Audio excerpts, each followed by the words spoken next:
မ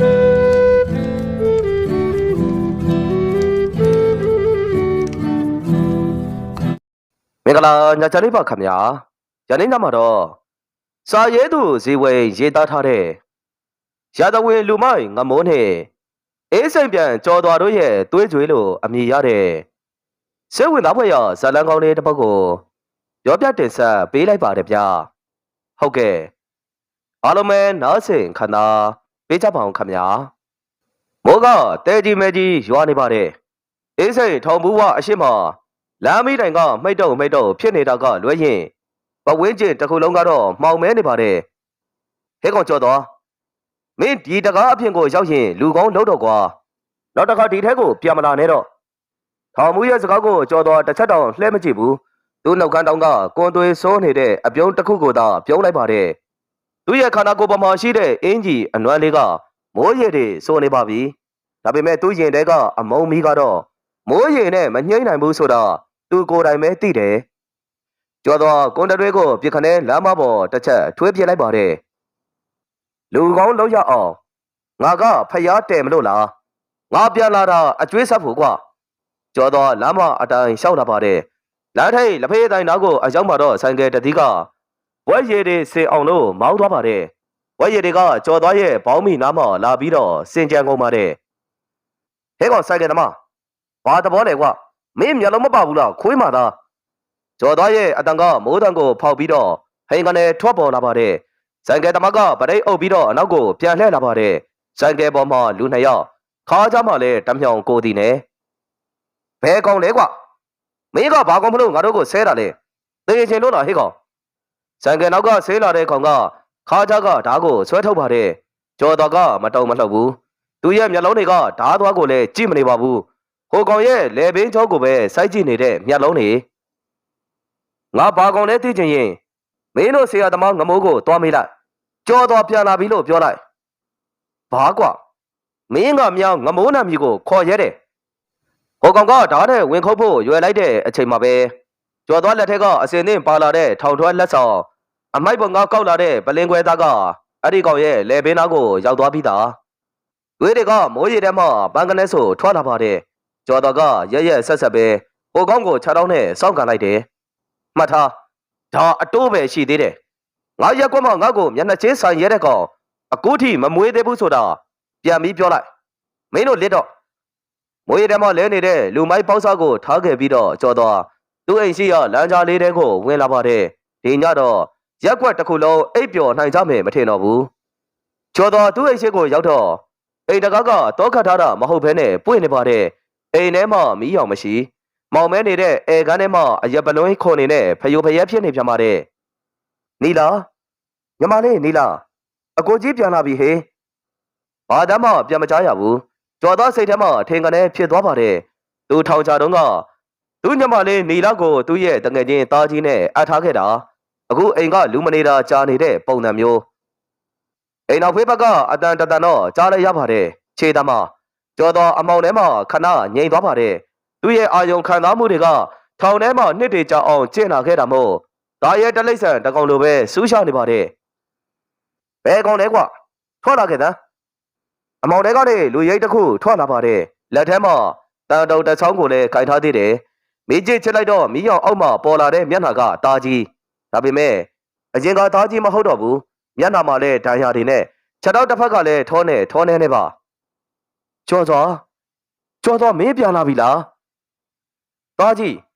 မင်းဘာဖြစ်တာလဲကွာငါညမနီလာရောတာကြီးကတန်တော့ကိုလှှချလိုက်ပြီးတော့ကျမ်းပြင်ပေါ်မှာဒူးထောက်ထိုင်သွားပါတယ်ယောက်ျားတံမဲ့မျက်ရည်တွေလည်းကျနေသေးတယ်ငါ့ကိုတတ်လိုက်ပါတော့ကြော်သွားရငါမင်းရဲ့ညမကိုမကာကွယ်ပေးနိုင်ဘူးငမိုးတို့အဖွဲ့နီလာကိုကြော်သွားရဲ့ခေါင်းထဲမှာဒိုင်းကနေဆိုဖြစ်သွားပါတယ်သွေးတွေလည်းစူပွက်လာတယ်လို့လက်သီးကိုလည်းကြစ်ပေါအောင်စုံလိုက်မိသေးတယ်လက်သေးတွေကအသားတွေကိုတော့စိုက်ဝင်သွားမလားမသိဘာကွာနီလာကိုဘာလုပ်လိုက်တာလဲပြောသမ်းအခုချက်ချင်းပြောသမ်းမပြောရင်မင်းမသေရလိမ့်မယ်ကျော်တော်သားကြီးရဲ့အင်ကြီးလေပင်ကိုဆွဲမလိုက်ပါတယ်သားကြီးကတုံရီနဲ့ပြန်ဖြစ်ပါတယ်နီလာကိုငမိုးကသူ့ကလက်မှာအတင်းအဓမ္မဖမ်းခေါ်ထားတာ3လရှိပြီငါသွားတောင်းတော့ငါရဲ့ခြေထောက်ကိုရိုက်ချိုးလိုက်တယ်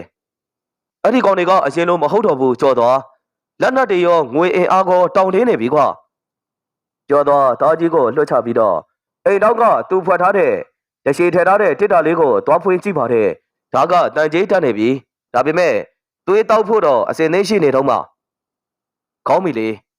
ငမိုးမင်းကငါရဲ့ညီမကိုထီရဲတယ်ဗောမင်းရဲ့ကလပ်ကိုငါကိုယ်တိုင်မီးတချို့ပေးမယ်ဒီညကစပြီးရန်ကုန်မြေကြီးကသွေးတောက်ရတော့မယ်ကျော်တော်ဓာတ်ကိုအဝိဆုံးနဲ့ပတ်ပါတယ်သူ့ရဲ့မျက်လုံးတွေကအမောင်ထဲမှာအစိမ်းရောင်တောက်နေတယ်လို့ပဲသားကြီးမင်းလိုက်နိုင်ရင်လိုက်ခဲ့မလိုက်နိုင်ရင်ဒီမှာနေခဲ့ဒီညငါတက်ကွင်းဖွင့်တော့မယ်ရန်ကုန်မြို့ရဲ့ညဘက်အလကရောင်တော်မီးတွေနဲ့လှပနေပေမဲ့ကျော်တော်ရဲ့မျက်လုံးထဲမှာတော့သွေးရောင်နေပဲလွှမ်းနေပါတယ်သားကြီးပြောပြချက်အရာငမိုးပိုင်နဲ့ဧကရေကလကမြို့ထဲကအချက်အချာချတဲ့နေရာတစ်ခုမှရှိတယ်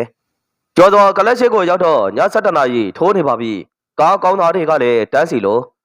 လုံချုံရေးဂိတ်ပေါက်မှာဘော်ဒီကတ်4ယောက်ကဧည့်သည်တွေကိုစစ်ဆေးနေပါတယ်ကျော်တော်ကကလက်ရဲ့အနောက်ဘက်မီးဖို့တောင်ဝင်ဘက်ပေါက်ကိုရှောက်သွားပါတယ်အဲ့ဒီနေရာကအမိုက်ပုံနေထားတဲ့နေရာမို့အနားတက်ကတော့နန်းစော်နေပါတယ်ဟဲ့ကောင်ဒီနေရာကဖြတ်သွားလို့မရဘူးကွာတတောင်းသားဆိုရင်ဟိုဘက်ကသွားအပေါင်းဆောင်တဲ့ကောင်လေးတယောက်ကကြော်သွားကိုဟောက်လာတာပါကြော်သွားခေါင်းငုံထားရကနေအပေါ်ကိုမောကြည့်ပါတယ်သူ့ရဲ့မျက်လုံးထဲကအေးဆက်ဆက်အကြီးကြောင်ဟိုကောင်လေးအနောက်ကိုတွန်းသွားပါတယ်ငါတတောင်းသားမဟုတ်ဘူးမင်းတို့အသက်ကိုလာတောင်းတာပြပြဆဆကြော်သွားကသူကောင်းတဲ့ဟိုကောင်လေးရဲ့ခေါင်းကိုကင်ပြီးတော့တိုက်လိုက်တဲ့အခါဒုက္ခနဲ့တေချောင်းကျိုးတန်လိုပဲအတန်ကကြဲကြဲလောင်လောင်ထွက်ပေါ်လာပါတယ်ကောင်လေးဘုံကနေလဲချသွားတဲ့အချိန်မှာကြော်သွားကအင်ကြီးအောက်ကနေဖွက်ပြီးယူလာတဲ့ဓမြောင်ကိုထုတ်ပါတယ်နောက်တစ်ယောက်ဘာမှလဲကွာအမောင်လေးကနောက်ထပ်လုံချုံရေးတစ်ယောက်ပြေးထွက်လာပါတယ်ကြော်သွားရှောင်းတိန်မနေပဲအချိန်နဲ့တိုးဝင်လာတဲ့ဟိုကောင်ရဲ့ပေါင်ရင်းကိုဓာတ်နဲ့ထိုးဆိုင်လိုက်ပါတယ်အာကနေအော်တန်ကကြဲကြဲလောင်လောင်ထွက်ပေါ်လာပါတယ်ဟဲ့ကောင်ပါဇက်ပိတ်ထားသမ်းမင်းအော်ရင်လေဘင်းကိုလှီးလိုက်မယ်ကျော်တော့အတန်ကတိုးပေမဲ့မိုးချင်းတယ်လို့အမိတ်ဆန်နဲ့ဟိုကောင်ပါဇက်ပိတ်သွားပါတယ်ငမိုးဘယ်အခါမှလဲနေလာရောဒီမှာရှိလားကိုကြီးမိုးက VIP 1မှာပါကောင်မလေးကဒီမှာမရှိဘူးသူ့ကိုကိုတောင်ဘက်ပို့လိုက်ပြီကျော်တော့ဓာတ်ကိုဆွဲနှုတ်ပြီးတော့ဟိုကောင်ကို6တောင်းနဲ့ကန်ပြစ်လိုက်ပါတယ်ခွေးကောင်နေမိန်းကလေးတယောက်ကိုတော့ကောင်းကောင်းမထားဘူးပေါ့ကျော်တော့မိဖို့ကြောင့်တကားကိုတိုးဖွေးလိုက်ပါတယ်အထက်ကစူညံနေတဲ့ DJ တန်တွေကသူ့ရဲ့သွေးတွေကိုပို့ပြီးတော့စူပွက်လာစေပါတယ်ကလတ်ထဲမှာလူတွေကပြားပန်းခတ်လှောက်ရှားနေပါတယ်ကျော်တော့ကဘာကောင်တာနောက်ကိုရှောက်သွားပါတယ်သူ့ပုံစံကဖယိုဖယဲ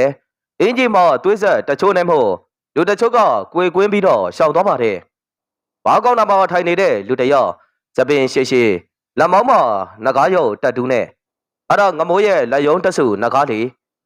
ကျော်တော့ဘေးနားမှာဝင်ထိုင်ပြီးတော့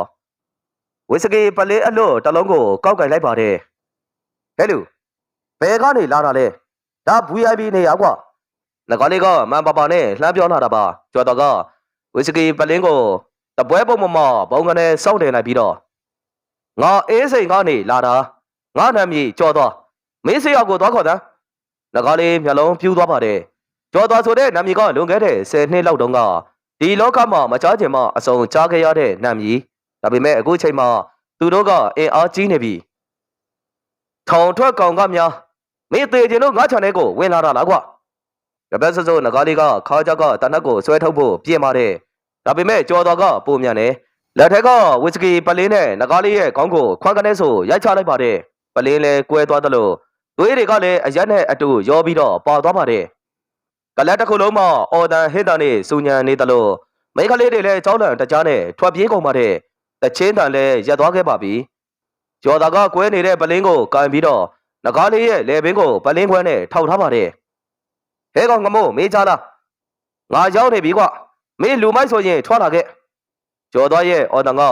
ကလတ်တစ်ခုလုံးကိုဟိန်သွားပါတယ်ချက်ချင်းစသလို VIP အခမ်းတကာပွေလာပြီးတော့လူတစုထွက်လာပါတယ်အလဲမှာဝေကောင်းစားလာနဲ့လူတရောညနာမှာလည်းအမာယူကြီးနဲ့အဲ့ဒါငမိုးပါဟာမိဟောင်းဆွေဟောင်းကြီးပါလားကွထောင်သွားမဝလို့ငါစီမလာတောင်းတာလားကြော်သွားငမိုးကလက်ခုပ်တီးပြီးတော့လေကားပေါ်ကနေဆေးလာပါတယ်သူ့နောက်မှာလက်နက်ကင်ထားတဲ့လူ10ယောက်လောက်လည်းပါလာသေးတယ်ကျော်တော်က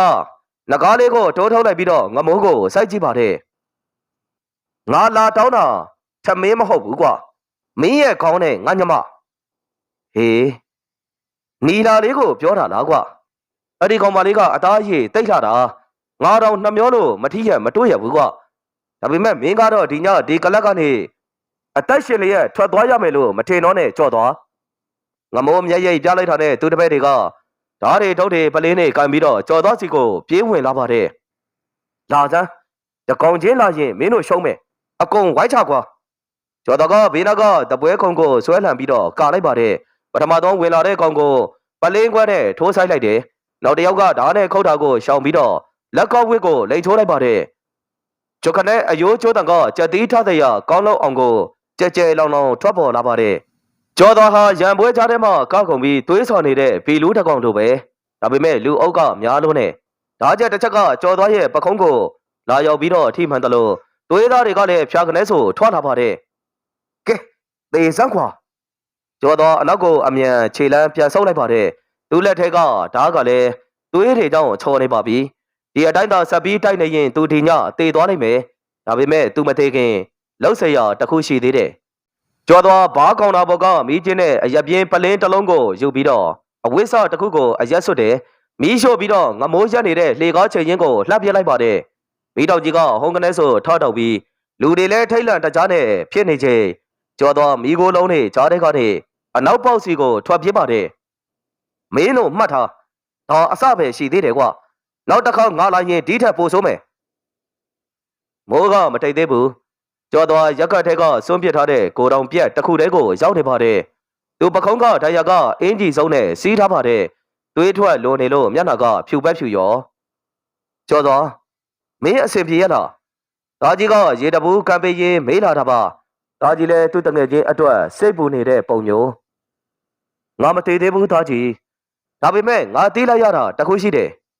နီလာဒီမျိုးထဲမှာမရှိတော့ဘူးကွာငမိုးကသူ့ကိုနေဆက်ဘက်ကိုပို့ဖို့စီစဉ်နေပုံရတယ်ဟာဒုက္ခပဲနေဆက်ရောက်သွားရင်တော့ငါတို့ဘလို့မှလိုက်လို့မိမှာမဟုတ်တော့ဘူးကွာကျော်တော်ကရေကိုမောတောက်လိုက်ပြီးမျက်လုံးကိုမှိတ်ထားပါတယ်သူ့စိတ်ထဲမှာအစီအစဉ်တစ်ခုပေါ်လာပါတယ်တယောက်တည်းတိုက်လို့မရဘူးသူ့အတွက်အဖွဲလိုတယ်သွားကြည့်ဟိုတုန်းကငါတို့နဲ့တွဲပြီးလောက်ခဲ့တဲ့ဖိုးထောင်တို့စိတ်များတို့အခုဘာမှလဲကွာသူတို့ကတော့ရှိပါသေးတယ်ဒါပေမဲ့ငမိုးကိုကြောက်ပြီးတော့ငြိမ်နေကြတာမင်းခေါ်ရင်တော့လာကြလိမ့်မယ်ထင်တယ်ကောင်းပြီမနက်ဖြန်သူတို့ကိုဆုလိုက်ငါတို့အေးစိန်ပြန်အဖွဲကိုပြန်ဖွဲ့မယ်ငမိုးရဲ့စီးပွားရေးလမ်းကြောင်းလေးကိုငါတို့ဖြတ်တော့မယ်သူပတ်စံအိတ်ကိုကင်လှုပ်နိုင်ရင်နီလာဗမာလဲဆိုတာကိုအဖြေပေါ်လာလိမ့်မယ်ကျော်တော်ဓာတ်ကိုကြောက်တုံးပေါ်မှာထိုင်ပြီးတော့တေးသေးချာချာတွေးပါတယ်ငါညမမျက်ရည်တစ်စက်ကြရင်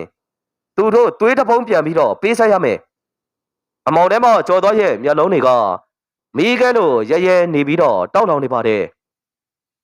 ရန်ကုန်မြို့သွန်ရထားတန်လန်းဘေးကဒေါ်ကြီးမအရက်ဆိုင်ကရိုင်နှက်နဲ့မီးရောင်ကမှိန်ပြပြတောင်းကတပွဲဝိုင်းမှာလူနှစ်ယောက်ထိုင်နေပါတယ်တယောက်ကပိန်ပဖိုးထောင်နောက်တယောက်ကတော့ဗလာတောင်းညနာမှာကြောက်ပေါက်မာတွေနဲ့စိတ်မြကျော်တော်ကသူတို့ရဲ့တပွဲပေါက်ကိုချက်တော့တစ်ဖက်ဒုံကနေဆိုလှမ်းတင်ပါတယ်ဘိုးထောင်ကလမ်းပြီးတော့ခုံမော်ကနေပြုတ်ချလူမတက်ဖြစ်သွားတဲ့အထီစိတ်မြကတော့သူခါးချကိုပြန်ပြီးတော့စားနေပါတယ်အေးစစ်စစ်နေတဲ့စိတ်မြငါ့ကိုမမှတ်မိတော့ဘူးလားကွမီးရောင်အောက်မှာကျော်သွားရဲ့မျက်နှာပေါ်လာတော့နှစ်ယောက်သားမျက်လုံးပြူးသွားပါတယ်ဟာကိုကျော်သွားမင်းတို့ကောင်နေငါမရှိတော့ခွေးလို့ဝင့်နေကြတယ်ဆိုဟုတ်လားကွကျော်သားကစိတ်မြရဲ့ပကုံးကိုဆွဲညှစ်ပြီးတော့မေးလိုက်တာပါစိတ်မြမျက်နှာတစ်ချက်ပြတ်သွားပါတယ်ကျွန်တော်တို့ဘာလုပ်ရမလဲကိုကြီးငမိုးကရဲတွေနဲ့ရောပိုင်နေလက်နက်လည်းတောက်နေကျွန်တော်တို့ကထောင်ထွက်တွေပါဘာအစွဲရှိမှလဲဗျာအစွမ်းမရှိရင်စွမ်းအောင်လို့လောက်ရမှာပေါ့ကွမင်းတို့တေးချင်းနေပြီလားဒီအတိုင်းလူရမဝင်မဲနဲ့ခွေးလို့အသေးခံမလားကြားလို့ကြိုက်ပြီးတော့တေးမလားနှစ်ခုတည်းကတစ်ခုကိုရွေးရတော့မယ်ကွကျော်တော်ကတပွဲပေါ်မှာဓမြောင်တစ်ချောင်းစိုက်ချလိုက်ပြီးဒီညငမိုးရဲ့ရွှေကြာလောင်းကသားဝိုင်းကိုငါဝင်စည်းမယ်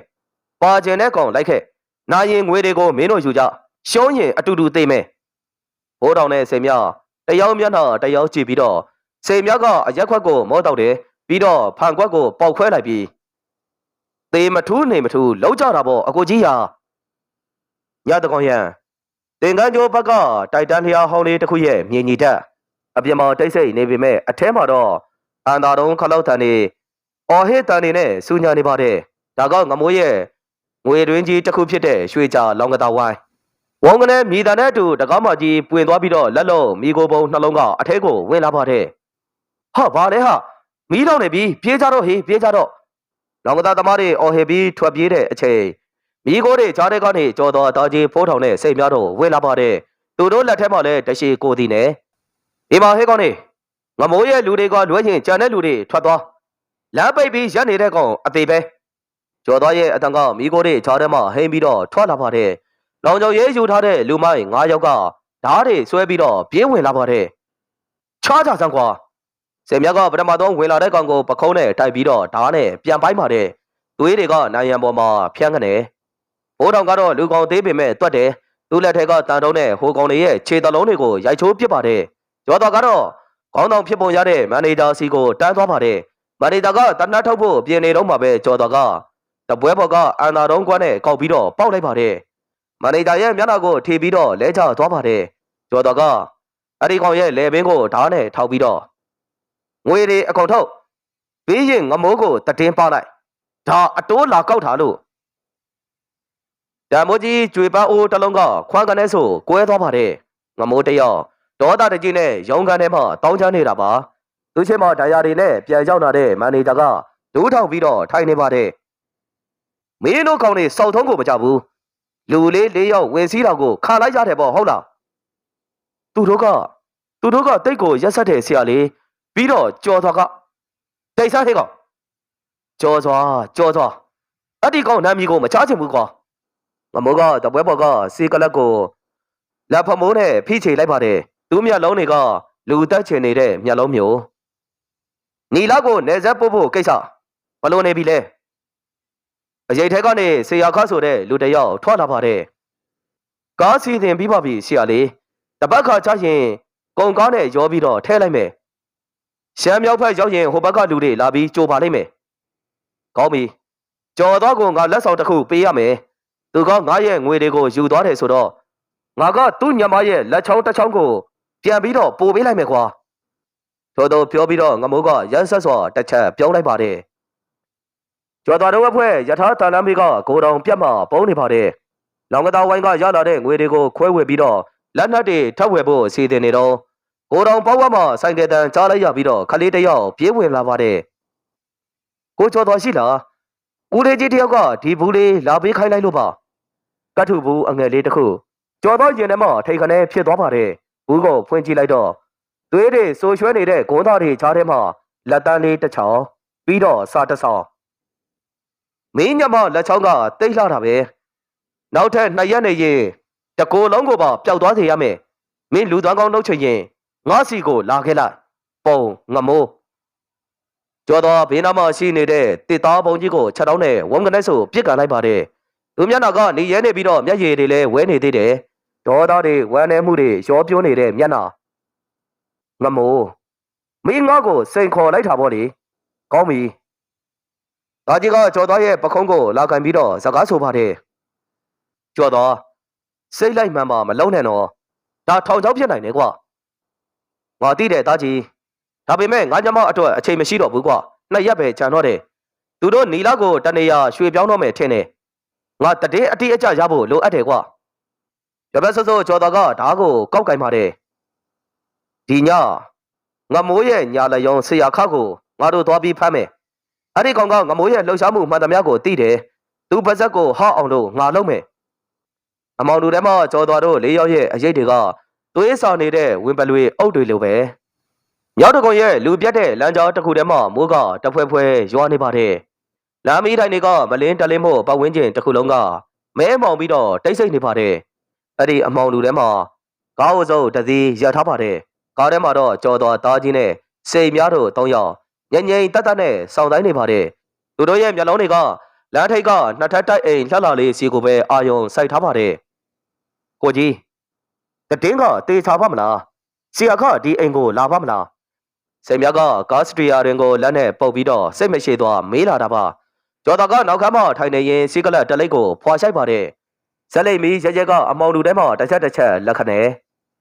တေးကြတယ် ဒီအိမ်ကဆရာခမရငယ်အိမ်ပဲအဲ့ဒီကောင်ကမိမကိစ္စရှုပ်ပေမဲ့တတိကြီးတယ်ပုံမှန်အိမ်ပြန်ချိန်မရှိဘူးဒါပေမဲ့ဒီညသူလာလိမ့်မယ်ဘာလို့လဲဆိုတော့ငမိုးစီကပတ်စံအများကြီးယာထားတယ်ရက်မလို့ပဲကွာကျော်သွားရဲ့အတန်ကအေးဆက်ပြီးတော့ပြတ်သားနေပါတယ်သူလက်ထက်မှာတော့သွေးဆုံးခဲ့မှုတဲ့ဓာတ်မြောင်ကိုအဝေးတစ်ခုနဲ့ပုတ်တိုက်တန်ရှင်းရေးလောက်နေပါတယ်နိုင်ဝက်လောက်အကြမှာတော့လမ်းထိပ်ကနေကားမီးရောင်ထိုးလာပါတယ်လန်ခရူတာအမဲရောင်တသည်အိမ်ရှိမှထိုးရက်သွားပါတယ်ကားပေါ်ကနေဆဲလာတဲ့လူကအရက်ပူပြက်ပြက်ဘိုက်ရွှဲရွှဲနဲ့လူတယောက်ဘေဘီဝဲရောက်ကိုကြည့်ပြီးမှခြံတကောက်ကိုဖွင့်ပြီးတော့အထဲကိုဝင်သွားပါတယ်ရောက်လာပြီဟိုကောင်ဆေးအခပဲတော်ကြီးကအန်ကျိတ်တန်နဲ့ပြောလာတာပါခဏနေရောအိမ်ထဲဝင်ပြီးမီးတွေပိတ်သွားမှငါတို့ဝင်မယ်အထက်မှာဘော်ဒီကတ်ပါမပါအရင်ကြည့်ရမယ်ကျော်တော်ကအမိန်ပေးလိုက်တာပါ15မိနစ်လောက်ကြာတော့အိမ်ရှိကမ်းမီးပိတ်သွားပြီးတော့အပေါ်ထက်အိမ်ခမ်းမီးလဲလာပါတယ်ကဲသွားကြတော့စိန်မြကားကိုအစင်နဲ့ပြင်ထားဒါကြီးမင်းကခြံတကားကိုစောက်ငါတယောက်တည်းဝင်မယ်ပြပြဆွဆွကျော်တော်ကားပေါ်ကနေအရင်ဆင်းသွားပါတယ်မိုးရေထဲမှာသူ့ရဲ့ခြေလမ်းတွေကတိတ်ဆိတ်လွန်းလို့ကြောင်တကောင်လမ်းလျှောက်နေတယ်လို့မျိုးပဲခြံတီးရိုးကိုကြော်ခွာလိုက်ပြီးတော့အိမ်တကားမကြီးကိုကဟေဆက်ထားတဲ့တောင်ကျောင်းနဲ့အသာလေးကလော်ပြီးတော့ဖွင့်ပါတယ်အိမ်ထဲမှာကတိတ်ဆိတ်ငြိမ်သက်ပြီးအပေါ်တက်ကနေတော့ရေမောတန်တက်တဲ့ကြားနေရပါတယ်ကျော်တော်လေကားအတိုင်းတိတ်တိတ်လေးအပေါ်ကိုတက်လာတဲ့အခါအိမ်ခန်းတကားကစေထားယုံပဲ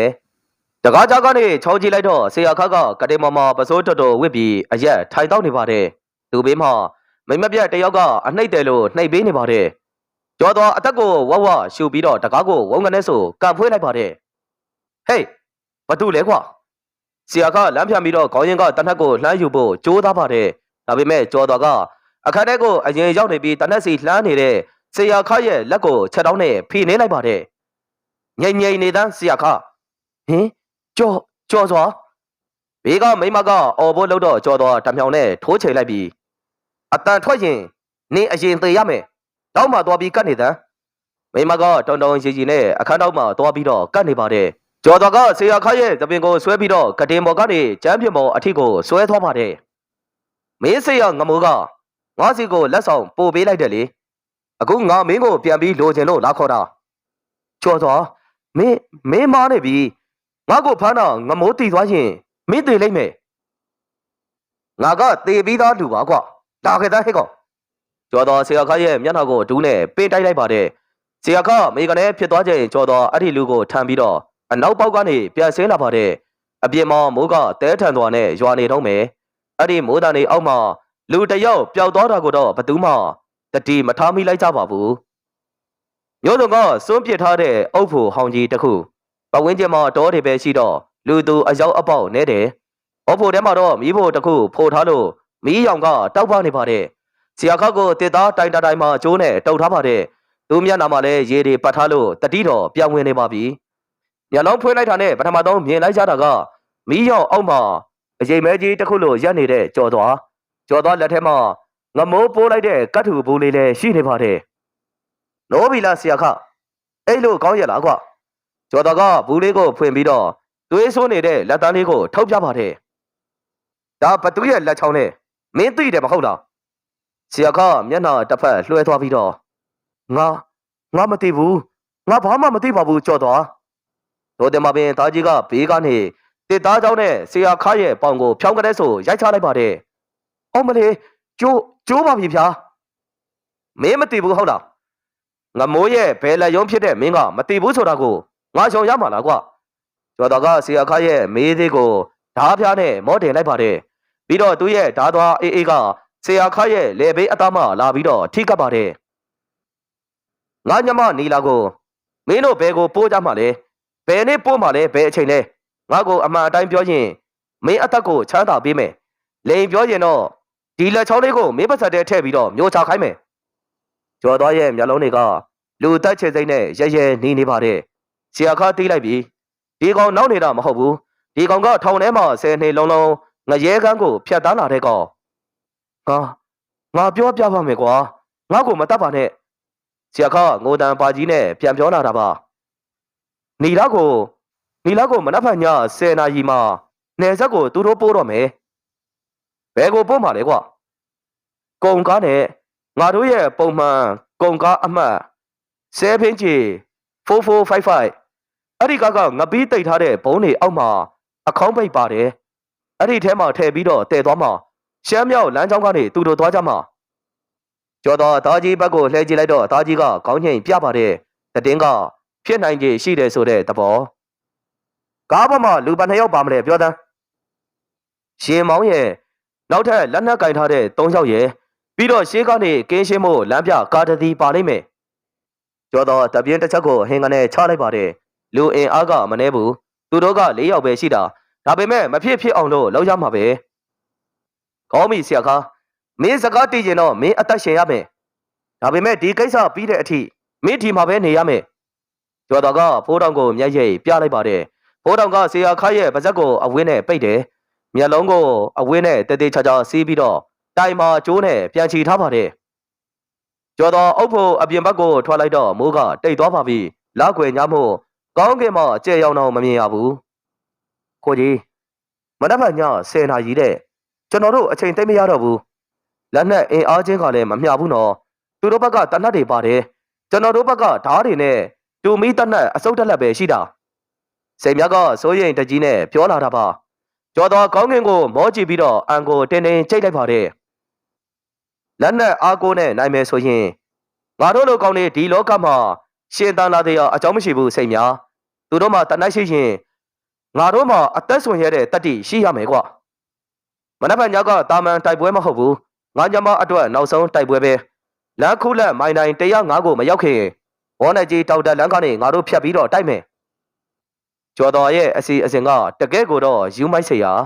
ဒါပေမဲ့ဒီနီးလန်းကလွဲပြီးတော့ရွေးချယ်သေးရလဲတခြားမရှိတော့ဘူးမနက်ဖြန်ညအဲ့ဒီလမ်းမကြီးပေါ်မှာ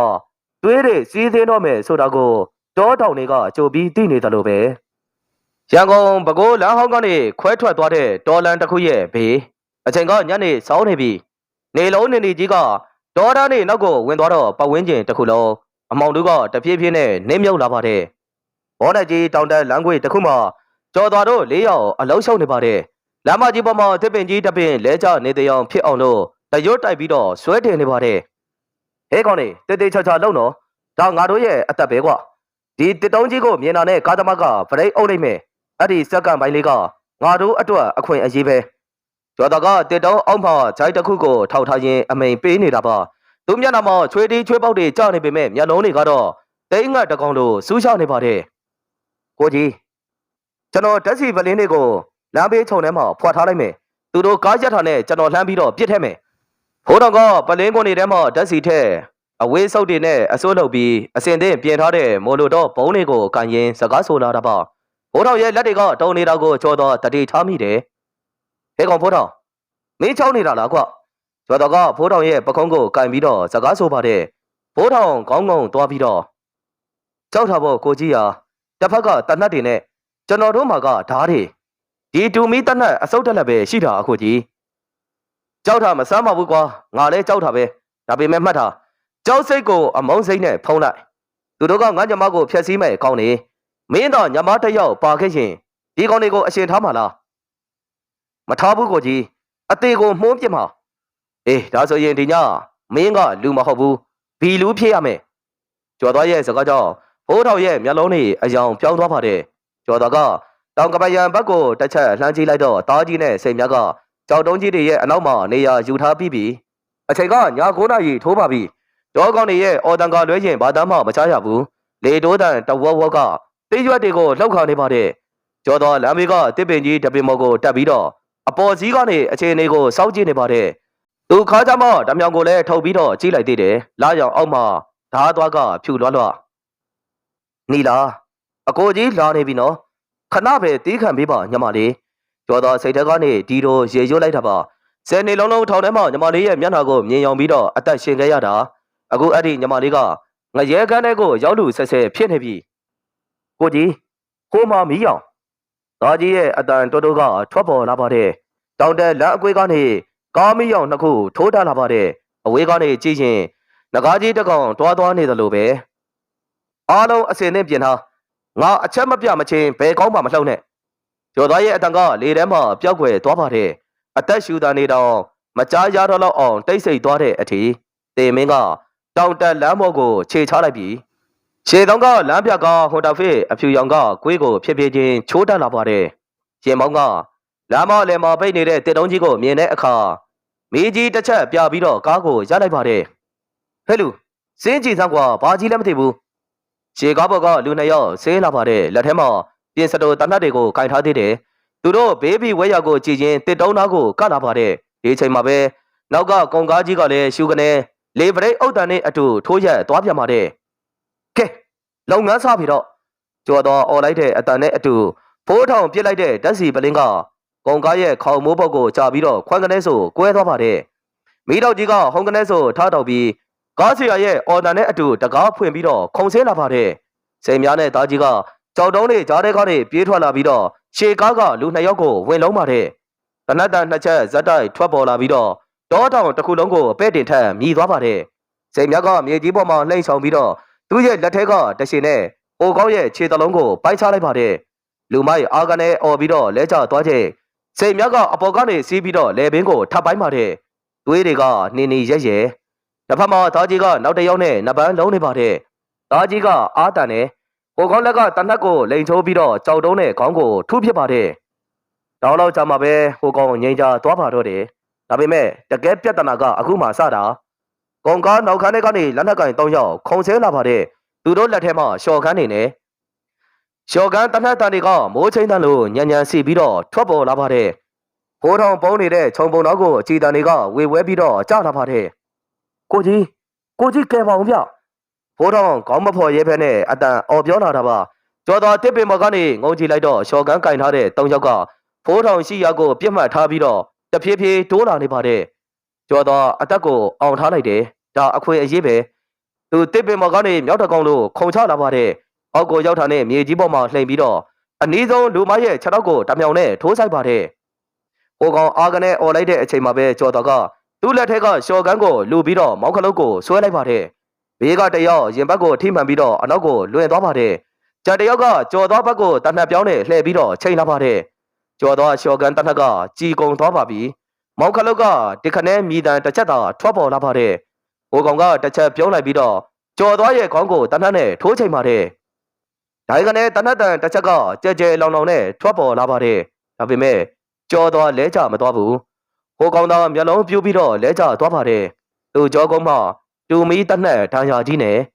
အမောင်ထဲကနေဖိုးထောင်ထွက်လာပါတယ်သူ့လက်ထက်ကတူမီတနက်ကမိကိုတထောင်တောင်ထွက်နေတော့ကိုကြီးကျွန်တော်ပြစ်လိုက်တာကျွန်တော်လူသားလိုက်ပြီဖိုးထောင်ကတုံတုံရီရီနဲ့စကားဆိုလာပါတယ်ကျော်သားကဖိုးထောင်အနားကိုပြေးသွားပြီးတော့အမြန်ဆွဲထုတ်ပါတယ်မင်းငါအသက်ကိုကယ်လိုက်တာဖိုးထောင်မင်းတော်တယ်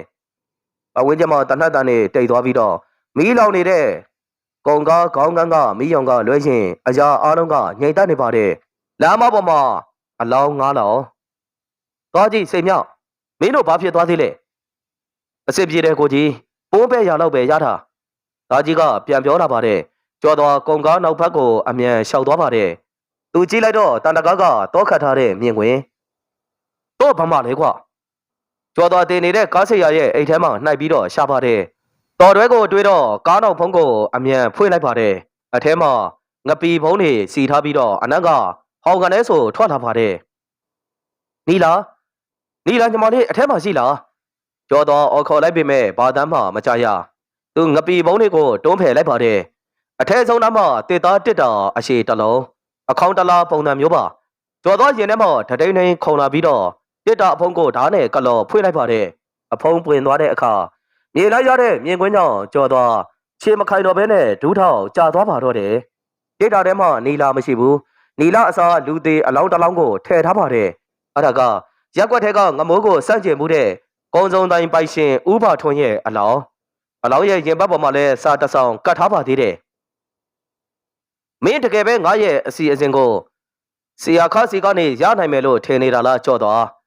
ဆရာခါကငါခိုင်းတဲ့အတိုင်းမင်းကိုလမ်းမပြီးခေါ်လာတာကွာအခုချိန်ဆိုရင်မင်းညမကတေးမောဘုတ်ကိုရောက်နေလောက်ပြီပုံငမိုးဟာကွာကျော်တော်နော်ကြီးអော်လိုက်တဲ့အတန်ကြီးကဘောနယ်ကြီးတော်တန်းတစ်ခုလုံးကိုတုံဟီးသွားပါတယ်သူအလိန်ခံလိုက်ရပြီသူတို့အတက်နဲ့ရင်းပြီးတိုက်ခဲ့တာအခုအကုန်လုံးကအလကားဖြစ်သွားပြီကိုကြီးအခုဘယ်လိုလုပ်မလဲ ဒါကြီးကကျော်သွားရဲ့ပခုံးကိုကင်ပြီးတော့မေးလာတာပါကျော်သွားမျက်ရည်တွေချားတဲ့ကနေမီးတောင်းနေတဲ့မျက်လုံးတွေနဲ့မောကြည့်ပါတယ်တင်းမော်တဲ့သူတင်းမော်လို့ပြောတယ်ဒါဆိုရေလန်းချောင်းကနေသွားတာရန်ကုန်စိတ်ကန်းတစ်ခုခုမှရှိနေနိုင်သေးတယ်တပတ်ဆော့ကျော်သွားမတ်ထထားရလိုက်ပါတယ်သူ့အတန်ကအေးဆက်ပြီးတော့ကြောက်ဆက်ရကောင်းနေပါတယ်ပြန်လှည့်မယ်ရန်ကုန်ကိုအခုချက်ချင်းပြန်မယ်ဒီညငမိုးကိုမတတ်ရရင်ငါလူမဖြစ်ချင်တော့ဘူးကားကိုစောက်ကလေးကဘောနက်ကြီးတောင်ပေါ်ကနေရန်ကုန်ဘက်ကိုဦးတည်ပြီးတော့မြားတစင်းလို့ပြန်လဲမောင်းလာပါတယ်တိုယိုတာခရောင်းကားအိုလေးရဲ့အင်ဂျင်တန်ကညနေတကောင်ရဲ့လမ်းမကြီးပေါ်မှာညီးတွားနေတယ်လို့ပဲကားမောင်းနေတဲ့စိန်များရဲ့မျက်နှာမှာချွေးတွေရွှဲနေပြီးတော့စတီယာရင်ကိုကင်ထားတဲ့လက်တွေကလည်းတုံနေပါသေးတယ်ခုံဘေးကတားကြီးကတော့ဒူမီတနက်ကိုပေါင်မော်တင်ပြီးမှန်ပြတဲ့အပြင်ကိုငေးကြည့်နေပါတယ်အနောက်ခန်းမှာတော့ကျော်တော်ကမျက်လုံးမှိတ်ထားပေမဲ့အိတ်နေတာမဟုတ်ဘူးသူ့ရဲ့အာယုံကြောတွေကတင်းနေပြီးတော့ကောင်းထဲမှာအတွေးပေါင်းစုံကရောက်ရက်ခတ်နေပါတယ်ငါညံ့ခဲ့တာငါညမကိုကဲကျင်တော်နဲ့ငါအကွက်ကိုကြုံမမြင်ခဲ့ဘူးကျော်တော်ရဲ့စိတ်ထဲကနေကိုအပြစ်တင်တဲ့အတန်ကကားအင်ဂျင်တန်ထက်တောင်ပို့ပြီးတော့ကျဲနေပါသေးတယ်ငမိုးကတာမန်လူမဟုတ်ဘူးညံများပြီးရက်ဆက်တဲ့မွေသိုးတကောင်ကိုကြီးရန်ကုန်ရောက်ဖို့တနင်္လာရီလောက်ပဲလိုတော့မယ်ဒါပေမဲ့ပြဿနာကရန်ကုန်မှာစိတ်ကန်းတွေအများကြီးပဲဝါရမ်းလားစင်မလိုက်လားတီလောက်ပါလားဘယ်စိတ်ကန်းကနေထွက်မှာလဲဒါကြီးရဲ့မိကွန်းကကြော်သားကိုမျက်လုံးပွင့်သွားစေပါတယ်ဟုတ်တယ်ရန်ကုန်မြေချောင်းကရှေ့တယ်တင်မော်တသီးကိုရှာဖို့ဆိုတာကောက်ရိုးပုံထဲမှာအရှာရတယ်လို့ပဲမမိုးကတရမဝင်ပစ္စည်းတွေကိုပို့တာများတယ်အစိုးရစိတ်ကန်းအကြီးကြီးတွေကိုသုံးမှာမဟုတ်ဘူး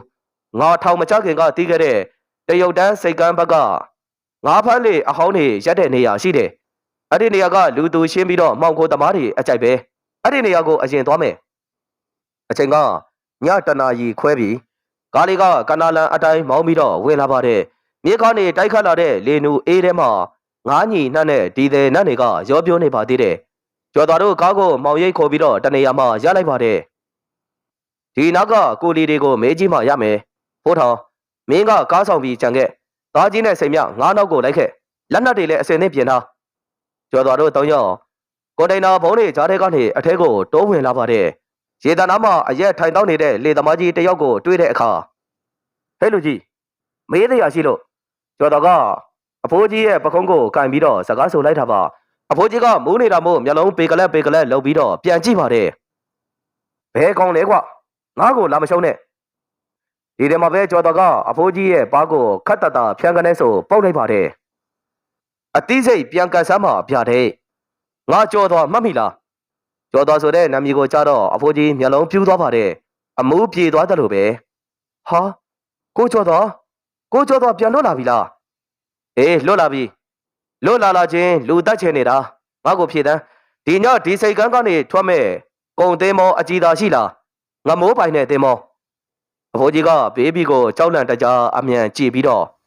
ရှိတယ်ကိုကျော်တော်အောင်တက်စာဆိုတဲ့တင်မောဟိုဘက်ဂျက်တီအစွန်မှာကတ်ထားတယ်မနက်3နာရီကြောက်ဆွဲထွက်မယ်လို့ကြားတယ်အဲ့ဒီတင်မောပေါ်မှာလက်နက်ကင်နေလဲအများကြီးပဲကိုကျော်တော်မသွားနဲ့တေလိုက်မယ်3နာရီဆိုတော့ငါတို့အတွက်တနာရီပဲအချိန်ကကြံတော့တယ်ကျော်တော်နာရီကိုကြည့်လိုက်ပြီးတော့သူ့မျက်နှာကတင်းမခတ်ထန်နေပါတယ်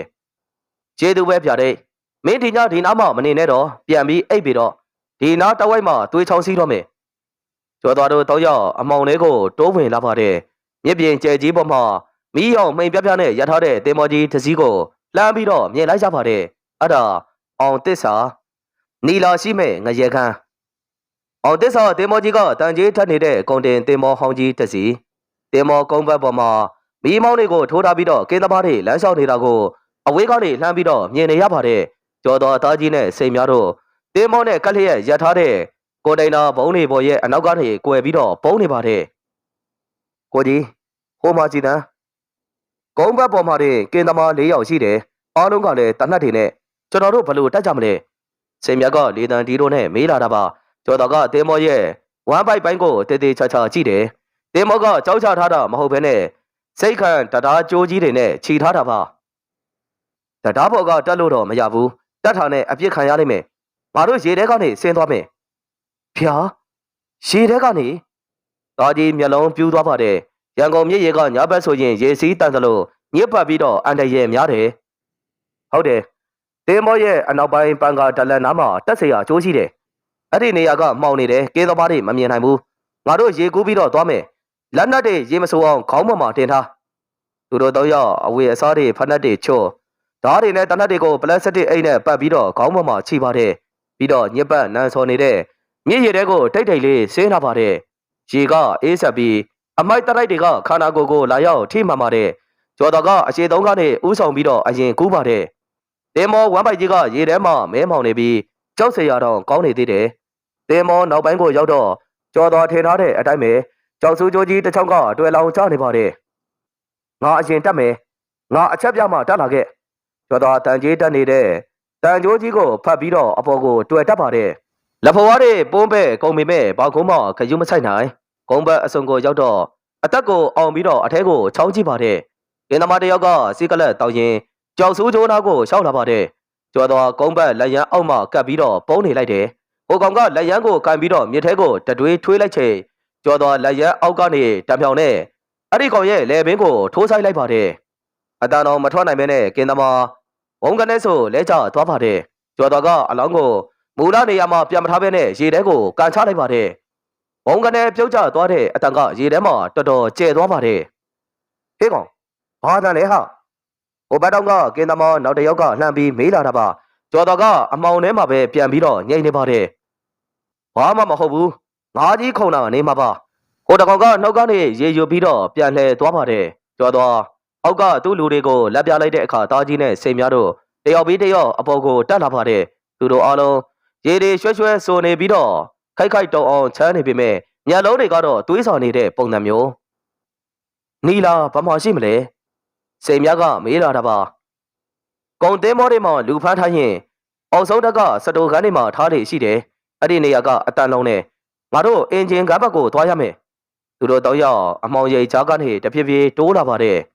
လေကားချင်းချင်းလေးအတိုင်းအောက်ထက်ကိုအမြန်ဆင်းလာပါတယ်အောက်ကိုရောက်လေဒီတဲ့နတ်တွေကပိုပြင်းပြီးတော့စက်တန်ကပိုပုံစူညံလာလေရောက်တဲ့ရက်လှုပ်ပေးကြပ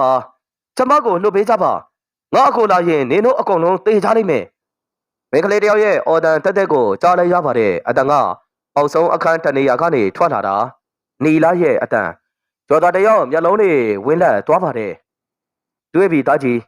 းမင်းကညာဘက်ကနေဝိုက်သွားစိတ်မြောက်မင်းကဘယ်ဘက်ငါကတက်တွဲဝင်သွားမယ်တွေးတဲ့ကောင်ကိုအကုန်တက်ပြစ်တကောင်းမှအရှိမထားနဲ့ကျော်တော်တို့တောင်းရောက်အတန်ကြားရအခန်းစီကိုအမြန်ပြေးသွားပါတယ်အခါတကောက်ဝမှာစောင့်နေတဲ့လူမိုင်းနှစ်ယောက်ကသူတို့ကိုမြင်တဲ့အခါတနှံမောင်းတယ်မို့လောက်ပါတယ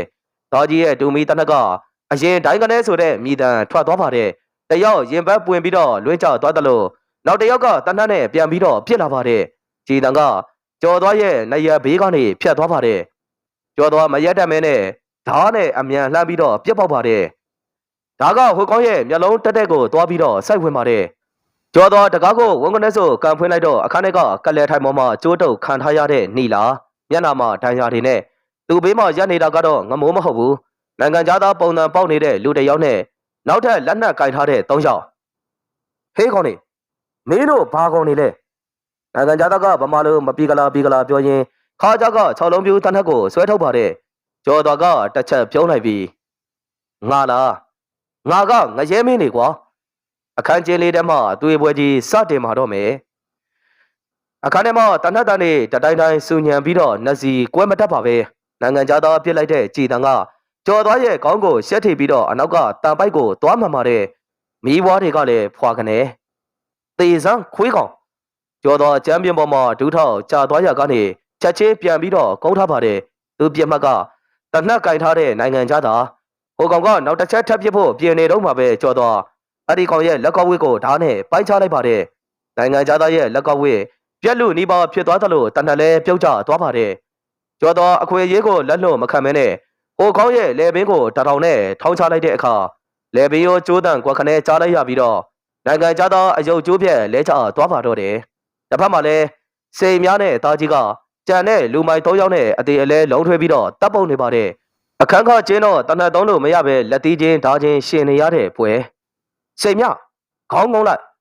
သားကြီးကအော်ပြောပြီးတော့သူ့လက်ထက်ကတူမီတနက်နဲ့စိန်မြကိုနောက်ကနေဓာတ်နဲ့ထိုးဖို့လုပ်တဲ့လူမရဲ့မျက်နှာကိုဖျက်ရိုက်လိုက်ပါတယ်လူမရဲ့မျက်နှာတစ်ခုလုံးကြေမွာသွားတယ်လို့သွေးတွေပန်းထွက်ပြီးတော့ နောက်ပြန်လာကြသွားပါတယ်စိန်မြကသူ့ရှိကကောင်းကိုခါဖတ်ပြီးတော့နိုင်ရန်နဲ့ကင်ဆောင်လိုက်တယ်တေစံခွေးမာသားငါ့ကိုများစိန်မြဒေါသတကြီးနဲ့ဟိုကောင်းရဲ့ပိုက်ကိုဓာတ်နဲ့အဆက်မပြတ်ထိုးပြတ်ပါတယ်သွေးညီနှတွေကအခန်းတစ်ခုလုံးထဲမှာဖုံလွှမ်းသွားပါတော့တယ်3 မိနစ်လောက်ကြာတဲ့အချိန်မှာတော့အခန်းထဲမှာမတ်တက်ရက်နေတာဆိုလို့ကြော်တော်တို့3 ယောက်ပဲကြံပါတယ်ကျော်တော်ကအသက်ကိုမြင့်မြင့်ရှူရင်းညမဖြစ်သူနီလာအနာကိုပြေးသွားပါတယ်နီလာညမလေးအကိုကြီးလာပြီနော်မကြောက်နဲ့တော့ကျော်တော်နီလာရဲ့ပသက်ကအဝိစားကိုဆွဲဖက်ပြီးတော့ကျိုးတွေကိုဓာတ်နဲ့ဖြတ်တောက်ပေးပါတယ်နီလာကတော့ကြောက်လုံးလို့မျက်လုံးတွေပြူးကျင်နေပြီးစကားတော်မပြောနိုင်တော့ဘူးကျော်တော်ရဲ့ရင်ထဲကိုရောက်မှအော်ပြီးတော့ငိုပါတယ်အကိုကြီးညမလေးကြောက်တယ်ညမလေးကိုသူတို့တတ်တော့မယ်တိတ်ပါညမလေးတိတ်ပါအကိုကြီးရောက်လာပြီပဲဘယ်ကောင်းမှညမလေးကိုမထိထရဘူးကျော်တော်သူ့ရဲ့အင်ကြီးကိုချွတ်ပြီးတော့နီလာရဲ့ကိုယ်ပေါ်မှာခြုံပေးလိုက်ပါတယ်ထိုတင်ရောက်တဲ့ရဲ့တင်မောတစ်ခုလုံးမှာအချက်ပေးခေါင်းလောင်းတန်နေမြည်ဟီးလာပါတယ်အနီရောင်မီးတွေကလည်းအခန်းထဲမှာမှိတ်တုံးနဲ့လင်းလာပါတယ်ဒုက္ခပဲသူတို့တည်သွားကြပြီအပေါ်တက်ကကင်းသမားတွေဆင်းလာတော့မယ်သားကြီးကတကားဝါကိုပြေးကြည့်ပြီးတော့အော်ပြောပါတယ်အပေါ်တက်ကနေခြေတံတွေတဝုံဝုံကိုလည်းကြားလိုက်ရပါသေးတယ်စိတ်မြမင်းနီလာကိုပိုးလာခဲ့ငါနဲ့သားကြီးအရှိကနေလမ်းဖွင့်ပေးမယ်တွေးတဲ့ကောင်ကိုပြစ်ဘယ်ကောင်းမှမညာနဲ့ကျော်တော်ကကျမ်းမီမော်မော်ရှိနေတဲ့နိုင်ငံသားရဲ့6 လုံးပြူတနက်ကိုကောက်ယူပါတယ်တနက်ထဲမှာကြည်တန်9000ကျန်သေးတယ်ကဲလာထွက်ကြမယ်ငရဲပွဲသွားပြီးကားကြတာပေါ့ဟေးကောင်လေးဟိုမှာပြစ်ကြတယ်လေကားထိတ်ကနေဆေးလာတဲ့လူမိုက်တက်တိုက်ကကျော်တော်တို့ကိုမြင်ပြီးတနက်နဲ့ဝိုင်းပြပါတယ်ကြည်တန်တွေကနိုင်ရန်ကိုသွားရောက်ပြီးတော့ထိမှန်ပါတယ်ကျော်တော်တို့အင်ဂျင်ကတကားအနောက်မှာကွယ်ပြီးတော့တနက်နဲ့ပြန်ပြစ်ပါတယ်သားကြီးဟိုဘက်ကဒီဇယ်ပေပါတွေကိုပြစ်လိုက်ကျော်တော်အော်ပြောလိုက်တဲ့အချိန်မှာပဲသားကြီးကတူမီတနက်နဲ့အင်ဂျင်ကတောက်ကဒီဇယ်ပေပါတွေကိုချိန်ပြီးတော့ပြစ်လိုက်ပါတယ်ဝန်ကနေပေါက်ကွဲတဲ့နဲ့အတူမီးတောက်တွေထလာပြီးတော့လေကားတစ်လျှောက်ကိုဝါမျိုးသွားပါတယ်လေကားပေါ်ကနေဆဲလာတဲ့လူမိုက်တွေမီးဟပ်ပြီးတော့အော်ဟေးထွက်ပြေးပါတယ်ကဲအခုပဲပြေးကြတော့ကျော်တော်တို့မီးကုန်းငွေးတွေဂျားတဲ့ကနေအပေါ်တက်ကိုတက်ပြေးပါတယ်ကုန်းဘက်ပေါ်ကိုရောက်တော့လေကောင်းလေတန့်ရလိုက်ပေမဲ့အခြေအနေကပိုပြီးတော့စိုးနေပါတယ်တင်းမောကစိတ်ကန်းနဲ့ဝေးသက်ထက်ဝေးနေပြီးကြောက်ဆူးနှုတ်ပြီးတော့တင်းမောကစားထွက်နေပါပြီခိုကြီးတင်းမောကထွက်နေပြီးရေထဲကိုခုံချမှာပဲရတော့မယ်စိန်မြတ်ကနီလာကိုပို့ထားရင်မောဟိုက်စွာနဲ့စကားဆိုလာတာပါဒါပေမဲ့ကုန်းဘက်ပေါ်မှာကျန်နေတဲ့လူမိုက်10 ယောက်လောက်ကသူတို့ကိုဝိုင်းထားလိုက်ပါပြီမင်းတို့ပြေးလို့မလွတ်ပါဘူးကွာလက်နဲ့ချလိုက်စမ်းခေါင်းတောင်လှုပ်တဲ့လူကစက်တန်းနဲ့ထိုးချိန်ပြီးစကားဆိုလာပါတယ်ကျော်တော်တို့မှာပုံးထရနေရမရှိတော့ဘူးကျော်တော်နီလာကိုသူ့အနောက်မှာထားလိုက်ပါတယ်လက်ထက်ကတနက်ထဲမှာတော့ကြည်တန်းက2000ကျန်သေးတယ်ငါတို့တေးရမယ်ဆိုရင်တော့မင်းတို့တင်းမောကိုပါအတူခေါ်သွားမယ်ကွာကျော်တော်မျက်လုံးကတင်းမောကုန်းဘက်ပေါ်မှာရှိနေတဲ့ကတ်အိုးတွေစီကိုရောက်သွားပါတယ်မိဖို့ကြောင့်တုံးကတ်အိုးတွေသူတို့ရက်နေတဲ့နေရာနဲ့တိတ်မဝဲဘူးသွားကြည့်ငါ့ကိုယုံလားရှုံးတယ်ကိုကြီးလှုပ်เสียရှိတာကိုလှုပ်ပါဟုတ်ပြီအားလုံးရေထဲကိုခုံချဖို့ပြင်ထားကျော်တော်လက်ကြံကြည်2000ကိုလူကိုမပြစ်ဖဲနဲ့ကတ်အိုးတွေကိုချိန်ရွယ်ပြီးတော့ပြစ်ချလိုက်ပါတယ်ဝန်ကလေးပောက်ကွဲမှုကပြင်းထန်လွန်းလို့တင်းမောကြီးတစ်ခုလုံးတိမ့်တိမ့်တုန်ခါသွားတဲ့အထိမိကိုလုံးကြီးတွေကလူအုပ်ကြားတဲ့ကိုရောက်ပြီးတော့ပောက်ကွဲကုန်ပါတယ်လူတွေလည်းအနောက်ကိုလွှင့်စင်ကုန်တယ်လို့မိကိုတွေဖုံးအုပ်သွားတဲ့အခိုက်အတန့်မှာပဲအားလုံးခုံချပြီးတော့ကျော်တော်သားကြီးနဲ့နီလာကိုပိုးထားတဲ့စိန်များတို့တင်းမောလက်တန်းပေါ်ကနေအမောင်တူဖုံးနေတဲ့ရန်ကုန်မြစ်ထဲကိုပြိုင်တူခုံချလိုက်ပါတော့တယ်ရေအေးကသူတို့ရဲ့ခန္ဓာကိုယ်ကိုတိုက်ကြိုက်လာပြီးတော့ထိမှန်ပါတယ်ကျော်တော်ရေပေါ်ကိုပြန်ပေါ်လာတော့အောင်သစ္စာတင်းမောကြီးရဲ့ဝမ်းပိုက်ပိုင်းကနေမီးတောက်တွေကအကြီးအကျယ်ထွက်နေတာကိုမြင်လိုက်ကြပါတယ်တင်းမောအုံဩတန်နေအော်ဟစ်တန်နေနဲ့စူညာနေပါတယ်နီလာညီမလေးဘာမှလဲဒီမှာကိုကြီးကျွန်တော်မိထားတယ်စေမြတ်ကနီလာကိုဖတ်ပြီးတော့ရေပေါ်ကိုပြန်ပေါ်လာပါတယ်ဒါကြီးလဲသူတို့အနားကိုရောက်လာပါတယ်ညံ့ကမ်းဘက်ကိုကူးကြတင်းမောပောက်ကွဲရင်ငါတို့ပါထိသွားလိမ့်မယ်သူတို့၄ ယောက်အမောင်ထဲမှာကန်းစီကိုအသေးအတန်ပြန်ကူးပါတယ်နောက်ကျောဘက်မှာတော့မီးလောင်နေတဲ့တင်းမောကြီးကငမိုးရဲ့မာမာနာတွေကျိုးပြတ်နေတဲ့ပြားရုပ်တစ်ခုလိုရန်ကုန်မြစ်ထဲမှာမျောပါသွားပါတော့တယ်ဒလားပကန်းကဒီရေတော်တွေကြားထဲမှာဖွက်ထားတဲ့တဲအိုပြက်ကလေးတစ်ခုအပြင်ကနေကြည့်ရင်လူနေမယ်လို့မထင်ရပေမဲ့အထဲမှာတော့မီးရောင်မှိန်ပြပြနဲ့လှုပ်ရှားမှုတွေရှိနေပါတယ်ဒါက ရဲမဖတ်နဲ့ဆေးရုံမသွားရတဲ့လူမိုက်တွေကိုကိုပေးနေကြဆရာဘူးရဲ့လှုပ်ဝက်ဆေးခံသားကြီးရဲ့အာကနေအော်လိုက်တဲ့အတန်ကတဲလေးပေါ်မှာထွက်ပေါ်လာပါတယ်ဆရာဘူးကသားကြီးရဲ့ပခုံးမှာရှိနေတဲ့တနက်ကြည်ပွတ်ရကိုအရက်ပြန်နဲ့ဆေးထည့်ပေးနေတာတောင်ထားသမှာသားကြီးရာမင်းကလူကောင်သားကြီးတာအသေးကတဲပြီးငယ်တဲ့ကောင်ပဲကွဆရာဘူးကရဲကျဲကျဲနဲ့ပြောရင်ပတီစီးပေးပါတယ်အခန်းတော်ကဝါကွက်ပြစ်ပေါ်မှာတော့နီလာကအိပ်ပျော်နေပါတယ်သူဘေးမှာအကိုဖြစ်သူကျော်သွားကထိုင်နေပါတယ်ကျော်သွားရဲ့ခန္ဓာကိုယ်မှာလည်းပုံးပဲ့ဒဏ်ရာတွေမိဟတ်ထားတဲ့အပူလောင်ဒဏ်ရာတွေနဲ့ပြည့်နေပေမဲ့သူနာကျင်မှုကိုမမှုထောက်တယ်လို့ပဲသူညမလေးရဲ့ဖြူဘက်ဖြူရောမျက်နှာကိုပဲတည်တည်ချာချာစိုက်ကြည့်နေပါတယ်နီလာရဲ့လက်ကဝင်းမှာကျိုးတုပ်ခံထားရလို့ပေါ်နေတဲ့အရာတွေဘားပြင်မော်ကလက်ဝါးရာတွေဟာကျော်သွားရဲ့နှလုံးသားကိုဓာတ်နဲ့မှုန်းနေတယ်လို့ပဲကိုကြီးနီလာရောင်ပြီးတော့អော်လိုက်တာပါကျော်သွားညမဖြစ်သူရဲ့လက်ကိုအုံမိုးကင်လိုက်ပြီးတော့ရှိတယ်ကိုကြီးရှိတယ်ညမလေးမကြောက်နဲ့တော့နီလာမျက်လုံးတွေပွင့်လာပါတယ်သူ့အကိုဖြစ်သူကိုမြင်တော့မှမျက်ရည်တွေပို့ပြီးတော့စီးကြလာပါတယ်သူတို့ညမလေးကိုဟိုဘက်နိုင်ငံရောင်းစားမလို့တဲ့ငမိုးကလာပြီးပြောသွားတယ်ကိုကြီးကိုတက်ပြီးမှတမီးကိုငရဲကန်းပို့မယ်တဲ့ကျော်သွားဘေးနားမှာရှိနေတဲ့ရင်နွေးအိုးကိုလက်သီးနဲ့ဝုံကနေဆိုထိုးချလိုက်ပါတယ်ရင်နွေးပူတွေဖိတ်စင်ကုန်ပေမဲ့သူမမှုဘူးငမိုးမင်းကလူယုံမှာစစ်စစ်ပဲမင်းကငါညမရဲ့စိတ်ကိုပါဖျက်ဆီးပစ်လိုက်တာအဲ့ဒီတော့ကျော်တော်အပြင်ကိုထွက်လာလိုက်ပါတယ်မိုးကတဖွဲဖွဲရွာနေပါပြီသူမိုးရေထဲမှာမတ်တက်ရက်ပြီးတော့ကောင်းကင်ကိုမောကြည့်ပါတယ်သူမျက်လုံးထဲကအမုံမီးကမိုးရေနဲ့မငိမ့်နိုင်တော့ဘူးကိုကြီးကျွန်တော်တို့ဘာဆက်လုပ်ကြမလဲငမိုးကဒီလောက်နဲ့ရက်တန်သွားမှာမဟုတ်ဘူးအခုလောက်ဆိုရင်မြို့ထဲကသူ့လူတွေအကုန်လုံးကျွန်တော်တို့ကိုလိုက်ရှာနေလောက်ပြီစိန်မြတ်ကအနောက်ကနေထွက်လိုက်လာပြီးတော့အမေစကားဆိုနေတာပါကျော်တော်စီကလက်တလိပ်ကိုမီးညှိလိုက်ပြီးသူတို့လိုက်ရှာသေးရမလို့ဘူးစိန်မြတ်ငါကိုယ်တိုင်သူတို့စီကိုသွားမှာဒါပေမဲ့ငါတို့၄ယောက်ထဲနဲ့တော့မရဘူးငမိုးကမျိုးတဝက်လောက်ကိုပိုင်ထားတဲ့ကောင်သူ့ကိုဖြိုချင်ရင်ငါတို့လည်းအင်အားလိုတယ်ဘယ်ကအင်အားလဲကိုကြီးလူမိုက်လောကမှာငမိုးကိုကြောက်လို့ဘသူမှခေါင်းမထောင်ရဲကြတော့ဘူးဗျ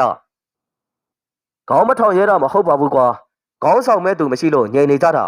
ငမိုးရဲ့ရက်စက်မှုကိုမကျေနပ်တဲ့လူတွေအများကြီးရှိတယ်အထူးသဖြင့်ရှေးရိုးဆွဲလူမိုက်ကြီးတွေပဲကွာ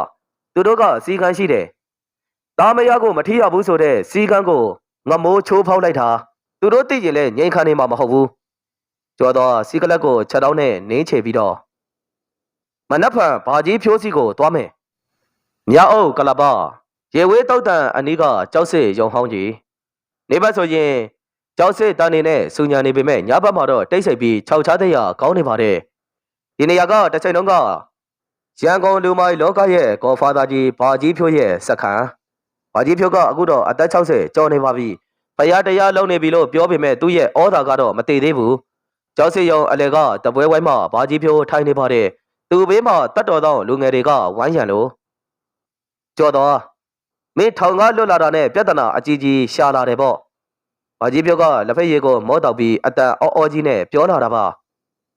ကျွန်တော်ပြဿနာရှာလာတာမဟုတ်ဘူးဘာကြီးပြဿနာကကျွန်တော်စီကိုရောက်လာတာ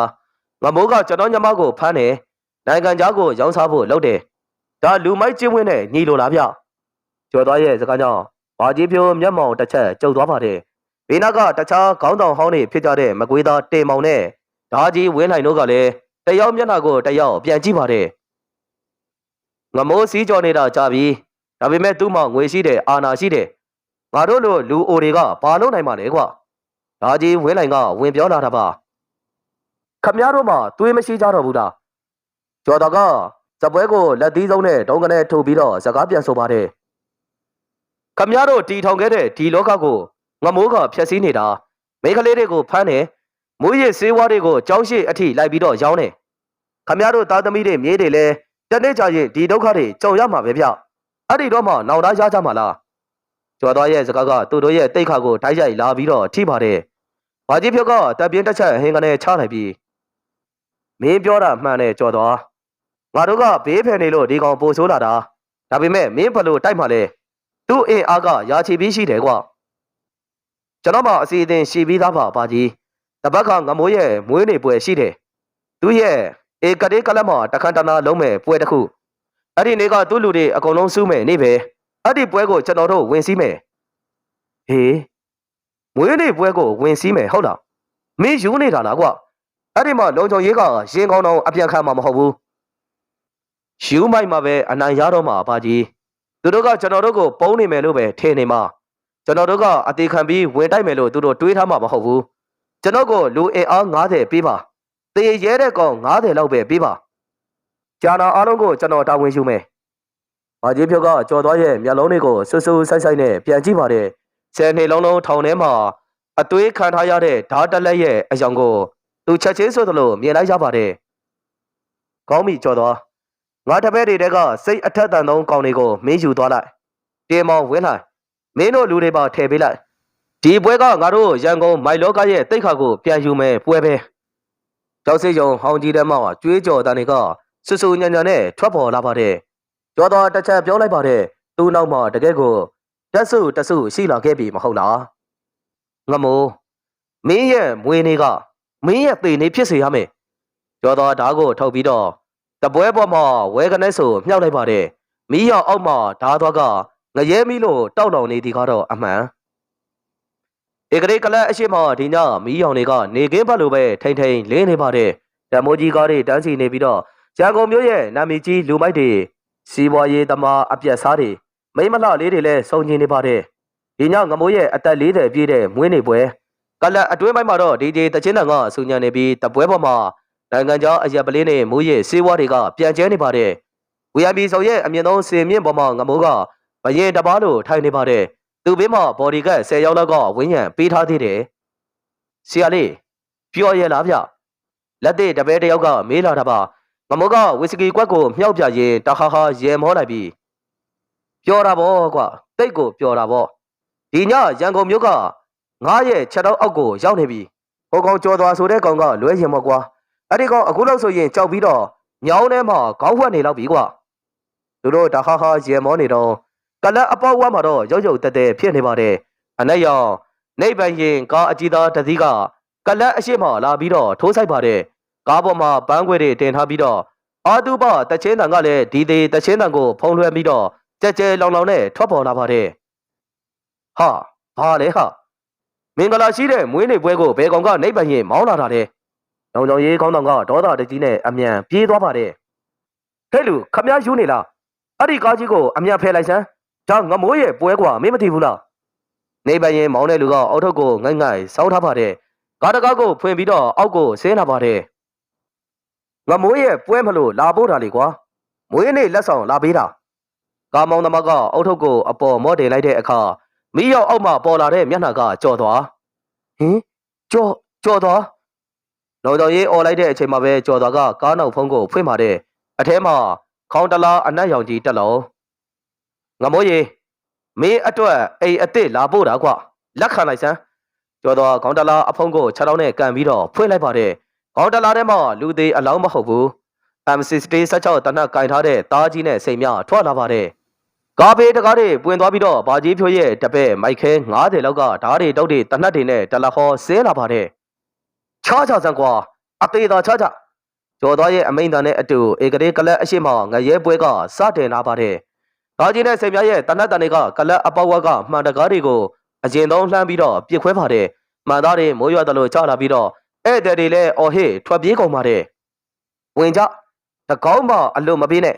ငမိုးရဲ့ခေါင်းကိုရတဲ့ကောင်ကိုစူကြီးကြီးချမယ်။ကျော်တော်ကတရှိနှစ်လက်ကိုတစ်ဖက်စီမှာကန်ပြီးတော့အရှိသုံးကနေဝင်လာပါတယ်။နောင်ကြောင်ရဲတယောက်ကဒုံးနဲ့ရိုက်ထားကိုခေါင်းငုံရှောင်ပြီးတော့ဘိုက်ကိုဓာတ်နဲ့ထိုးခွဲလိုက်ပါတယ်။နောက်တယောက်ကဓာတ်နဲ့ခုတ်ထားကိုဓာတ်ချင်းပြန်ရှင်ပြီးတော့ချက်တောင်းနဲ့ကန်ပြစ်လိုက်ပါတယ်။ကျော်သွားရဲ့ဓာတ်ချက်တွေကမြန်လုံးလို့ဘသူမှမကာခွင့်နိုင်။သူဟာကခုံနေတဲ့သေမင်းတစ်ကောင်လိုပဲ။အလက်ထဲမှာတော့ဗယံပရာတွေဖြစ်ကုန်ပါတယ်။ဘာကြီးဖွရဲ့လူမိုက်တွေကတပွဲတွေကိုမှောက်နှံပစ်တယ်။ပလင်းနေနဲ့ရိုက်ခွဲတယ်။ငမိုးရဲ့လူတွေကိုတွေ့တာနဲ့အသေးအလဲကိုတိုက်ခိုက်ပါတယ်။ဆရာလေးပြေးပါတော့သူတို့အေအားကလည်းအယမ်းများတယ် VIP စင်မြင့်ပေါ်မှာငမိုးတယောက်မျက်နှာပြတ်နေပါတယ်သူလုံးဝထင်မထားဘူးကြော်တော်ဒီလောက်အထိမယူရဲဆံမယ်လို့ထင်ကိုမထားခဲ့တာတေစမ်းကြော်တော်မင်းငါးရဲ့ပွဲကိုဖျက်ဆီးတယ်ပေါ့လေငမိုးခါကြကရွှေရောင်နိုင်မမပြင်စလို့ကိုထုတ်ပြီးတော့အောက်ကလူအုပ်ထဲကိုလှမ်းပစ်ပါတယ်ဘာကြီးဖြိုးရဲ့တပည့်တယောက်ဘုံကနေဆိုလဲကြသွားပါတယ် ကျော်တော်အပေါ်ကိုမောကြည့်လိုက်တော့ငမိုးနဲ့မျက်လုံးအကြည့်ချင်းသွားပြီးတော့စုံပါတယ်ဟေးကောင်ငမိုးဆေးလာခဲ့တဲ့ကွာမင်းလူမိုက်ဆိုရင်အောက်ကိုဆေးလာခဲ့ကျော်တော်ကသွေးတွေပင်နေတဲ့ဓာတ်ကိုမြှောက်ပြပြီးတော့စိတ်ခေါ်ပါတယ်ငမိုးကြောက်လန့်တကြားနဲ့အနောက်ကိုဆုတ်သွားပါတယ်တက်ဆန်းအဲ့ဒီကောင်ကိုတက်ပြစ်ငါအနားကိုမကက်စေနဲ့ငမိုးအော်ဟစ်ပြီးတော့သူ့ရဲ့ဘော်ဒီကတ်တွေကိုအရှိကိုတွန်းလှုပ်ပြန်ပါတယ်သူကတော့အနောက်ဘက်ကိုထွက်ပြေးပြီးတော့လေကားအတိုင်းအပေါ်ကိုတက်သွားပါတယ်ကားကြီးစိတ်မြအောက်မှာခြံခဲတဲ့ခေါင်းတွေကိုရှင်းလိုက်ငါငမိုးနောက်ကိုလိုက်သွားမယ်ကျော်တော်လေကားလက်ရန်ကိုခုံကျော်ပြီးတော့အပေါ်တက်ကိုပြေးတက်ပါတယ်ဘော်ဒီကတ်နှစ်ယောက်ကလေကားထိပ်ကနေမတ်တက်ပိတ်ရက်ပြီးဟေးကောင်မင်းတက်ပလာနဲ့တယောက်ကချက်တောင်းနဲ့ကံမိုးလောက်ပါတယ်ကျော်တော်ကအဲ့ဒီကောင်ရဲ့ချက်တောက်ကိုဖမ်းဆွဲပြီးတော့လေကားအတိုင်းအောက်ကိုပြစ်ချလိုက်ပါတယ်နောက်တယောက်ကတမြောင်နဲ့ထိုးတာကိုကျော်တော်လက်ဖြံနဲ့လှမ်းကာလိုက်ပါတယ်ဒါကလက်ဖြံကိုရှက်ထိသွားပေမဲ့ကျော်တော်ခရုံးမဆိုင်ဘူးအဲ့ဒီကောင်ရဲ့မျက်နှာကိုခေါင်းနဲ့ကင်ပြီးတော့တိုက်ပစ်လိုက်ပါတယ်နှာခေါင်းရိုးကျိုးပြီးတော့နေရာမှာပုံလျက်သားလဲကျသွားပါတော့တယ်ကျော်တော်အပေါ်တက်ဇင်းချလန်းကိုရောက်တော့ငမိုးကရုံးကန်းဘက်ကိုပြေးသွားတာမြင်လိုက်ရပါတယ်မင်းအတွက်ပြေးပေါက်မရှိတော့ပါဘူးငမိုးရာကျော်တော်ရုံးကန်းတကားကိုချက်တောင်းနဲ့စောင့်ကန်ပြီးတော့ဖွင့်လိုက်ပါတယ်ရုံးကန်းထဲကနေဒိုင်းကနေတနတ်တန်တစ်ချက်ကထွက်လာတဲ့အခါကျော်တော်တကားပေါင်နဲ့အမြန်ကွယ်လိုက်လို့ကြည်တန်ကတကားပေါင်ကိုလာရောက်ပြီးတော့ထိမှန်ပါတယ်ဟေးကောင်ကျော်တော်မင်းဝင်လာရင်ငါပြစ်မှာနော်ငမိုးရဲ့အတန်တွေကတုံနေပါတယ်အခန်းထဲမှာငမိုးတယောက်တည်းပဲရှိတော့တယ်ကျော်တော်တစ်ချက်ပြုံးလိုက်ပါတယ်သွေးအေးတဲ့အပြုံးမင်းကြည်တန်ဘယ်နှတောင်ကြံသေးလဲငမိုးငါညမလေးခံစားခဲ့ရတဲ့ဒုက္ခတွေအတွက်ငါညမလေးကြောက်လန့်ခဲ့ရတဲ့အချိန်တွေအတွက်မင်းပြန်ပြီးပေးဆက်ရမယ့်အချိန်ကိုရောက်ပြီကျော်တော်ဒါနှစ်လက်ကိုကြစ်ကြစ်ပေါအောင်စုပ်ပြီးတော့အခန်းထဲကိုဝင်ဖို့ခြေလှမ်းပြစ်มาတဲ့ဒါဟာအဆုံးသတ်မဟုတ်သေးဘူးဒါဟာအဆုံးသတ်ရဲ့အစာပြိုးခြင်းသာဖြစ်သေးတယ်ရုံးကန်တကားဝက်ကနေငမိုးပြစ်လိုက်တဲ့တနတ်တန်နှစ်ချက်ထွက်ပေါ်လာပြီးတဲ့နောက်မှာတော့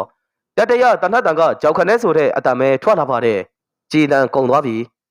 ကျော်တော်တကားအကွယ်ကနေဖြည်းဖြည်းချင်းထွက်လာပါတယ်သူ့မျက်နှာမှာသွေးဆက်တွေပေကြနေပြီးတော့မျက်လုံးတွေကသားကောင်ကိုစိုက်ကြည့်နေတဲ့ကြားတကောင်လိုပဲဘာနဲ့လဲမင်းရဲ့အားကိုးရတနတ်ကြီးကကြည်ကုန်သွားပြီလားငမိုးအခတ်တွေ့သွားတဲ့မျက်နှာသေးနဲ့တနတ်နဲ့ကျော်တော်စီကိုလှမ်းပြီးတော့ပြစ်ပေါက်ပါတယ်ကျော်တော်ခေါင်းကိုအတာငယ်ပြီးရှောင်လိုက်တော့တနတ်ကနိုင်ရန်ကိုသွားပြီးတော့ထိမှန်ပါတယ်ဟေးကောင်မင်းငါးစီကိုမလာနဲ့နော်ငမိုးအနောက်ကိုဆုပ်ပြီးတော့တပွဲဘော်ကစရေးစာအုပ်တွေပန်းအိုးတွေနဲ့လှမ်းပစ်ပါတယ်ကျော်တော်ကဓာတ်တလက်ကိုလှုပ်ချလိုက်ပြီးလက်တစ်ပတ်ထဲနဲ့ဓာတ်ကိုကင်ကအရှိကိုတလှမ်းချင်းတိုးလာပါတယ်မင်းငါညမလေးကိုလှုပ်တုံးကတော့တိတ်ကိုပျော်နေမှာပေါ့ကွာအခုငါအလှည့်ကြမှာမင်းမပျော်တော့ဘူးလားငမိုးကျော်တော်ကတပွဲကုန်းကိုခြေထောက်နဲ့ကန်ပြီးတော့ငမိုးရဲ့လက်ဘင်းကိုဖမ်းဆုပ်ဖို့ကြိုးစားပါတယ်ငမိုးကရုံးကန်ပြီးတော့နိုင်ရကမှန်ပြီးတော့ကိုတတောင်နဲ့ထူခွဲလိုက်တဲ့အခါမှန်ကွဲသားတွေကြားတဲ့ကနေဂျပန်တရှိတလက်ထွက်လာပါတယ်အဲ့ဒါကသူအလှပြဖို့ထားတဲ့ဓာကဲသေစမ်းကွာငါ့ကိုအထင်မသေးနဲ့ငမိုးကဂျပန်ဓာနဲ့အရင်ဝင်ခုတ်ပါတယ်ကျော်တော်သူ့ရဲ့တမြောင်နဲ့ပြန်ပြီးတော့ကာလိုက်ပါတယ်တန်ချင်းရက်တကအခန်းထဲမှာကြဲကြဲလောင်လောင်နဲ့ထွက်ပေါ်လာပါတယ်ငမိုးကအားတန်ပေမဲ့ကျော်သွားတော့တိုက်ရခိုက်ရမရှိဘူးကျော်သွားဓာချက်ကိုရှောင်ပြီးတော့ငမိုးရဲ့ပေါင်ကိုဓာနဲ့ပြန်ပြီးတော့ခုတ်ပိုင်းလိုက်ပါတယ်ငမိုးပေါင်ကနေသွေးတွေကဖြာကနေနာကျင်မှုကြောင့်ငမိုးတရော့ဒူးထောက်ပြီးတော့ကြာသွားပါတယ်ကျော်တော်ကနောက်ထပ်ဓာချက်တစ်ချက်ခုတ်ဖို့ပြင်လိုက်စဉ်နေပါဦးကျော်သွားရငါတို့ညှိနှိုင်းလို့ရပါတယ်ကွာငါမှပတ်ဆက်နေလဲအများကြီးရှိတယ်မင်းလိုချင်တဲ့လောက်ယူသွားပါငါလိုချင်တာမင်းရဲ့ပတ်စံမဟုတ်ဘူးကွာမင်းရဲ့ခေါင်းကိုလိုချင်တာကျော်တော်ဓာကိုမြှောက်လိုက်တဲ့အချိန်မှာပဲငမိုးကသူ့လက်ထဲကဂျပန်ဓာနဲ့ကျော်တော်ရဲ့မျက်နှာကိုလှမ်းပြီးတော့ပြစ်ပေါက်ပါတယ်ကျော်တော်မျက်နှာကိုလက်နဲ့ကာလိုက်ရတဲ့အခိုက်အတန့်လေးမှာပဲငမိုးကရုံကန်ပြတ်တင်းပေါက်မှန်တကားကိုခုံနဲ့ထူခွဲပြီးတော့အပြင်ကိုခုံချလိုက်ပါတယ်အောက်ကသွမိုးဘော်ကိုဝန်ကနေပြုတ်ကျသွားတဲ့အတန်ကိုကြားလိုက်ရပါတယ်မင်းပြေးလို့မလွတ်တော့ပါဘူးငမိုးရာကျော်တော်လည်းပြတင်းပေါက်ဘောင်မော်ကိုတက်ပြီးတော့ငမိုးခုံချသွားတဲ့နေရာကိုလိုက်ပြီးတော့ခုံဆင်းပါတယ်အပြင်မှာမိုးကတဲတဲမမဲနဲ့ရွာနေတော့ကလေးရဲ့အနောက်ဘက်သွမိုးပေါ်မှာငမိုးကခြေထောက်တစ်ဖက်ထောနဲ့ပြေးနေပါတယ်မိုးရေကြောင့်တွတ်တွေကလည်းချောနေသေးတယ်ငမိုးပြေးသန်းမင်းပြေးနိုင်သလောက်ပြေးထားသန်းကျော်သွားရဲ့အတန်ကမိုးသားနေကြားထဲကနေတရဲတကောင်ရဲ့အတန်လိုဆူဆူရွာထွက်ပေါ်လာပါတယ် ကျော်သွားကတော့သွမိုးပေါ်မှာကျွမ်းကျင်သွားနဲ့ပြေးလွှားပြီးတော့ငမိုးနဲ့နီးတက်ထက်နီးလာပါတယ်ငမိုးတယောက်သွမိုးအစွန်းကနေဘေးတိုက်ရဲ့မိသက်လှေကားစီကိုကူးဖို့ကြိုးစားပါတယ်ဒါပေမဲ့ဒဏ်ရာရထားတဲ့ခြေထောက်ကအားမပြုတ်နိုင်တော့ချော်လဲပြီးသူ့ပေါ်မှာလဲချသွားပြန်ပါတယ်သူပြန်ထားဖို့ကြိုးစားပေမဲ့ကျော်သွားကသူ့အနားကိုရောက်နေပါပြီကျော်သွားကငမိုးရဲ့ကြောကုန်းကိုချက်တောင်းနဲ့ဖီနေလိုက်ပြီးဘဲကိုပြေးမှလဲကွာရန်ကုန်မြို့ကကျင်းချင်းလေးပါငမိုးရကျော်သွားကငမိုးရဲ့စပင်းတွေကိုဆွဲမှပြီးတော့မျက်နာကိုမိုးရေထဲမှာမော်ပေးလိုက်ပါတယ်ကြည်တန်းကောင်းငင်ကြီးငိုနေတာကိုမင်းတွေ့လားဟဲ့ကောင်မင်းကြောင့်ပျက်စီးသွားတဲ့ဘဝတွေအတွက်ငိုနေတာကွာကျော်သွားငါ့ကိုမတတ်ပါနဲ့ကွာငါတောင်းမှပါတယ်ငါမင်းညမလေးကိုလည်းပြန်ပြီးတော့တောင်းမှမယ်ကွာငမိုးတောင်တောင်ရီရီနဲ့လက်အုပ်ချိပြီးတော့တောင်းမှပါတယ်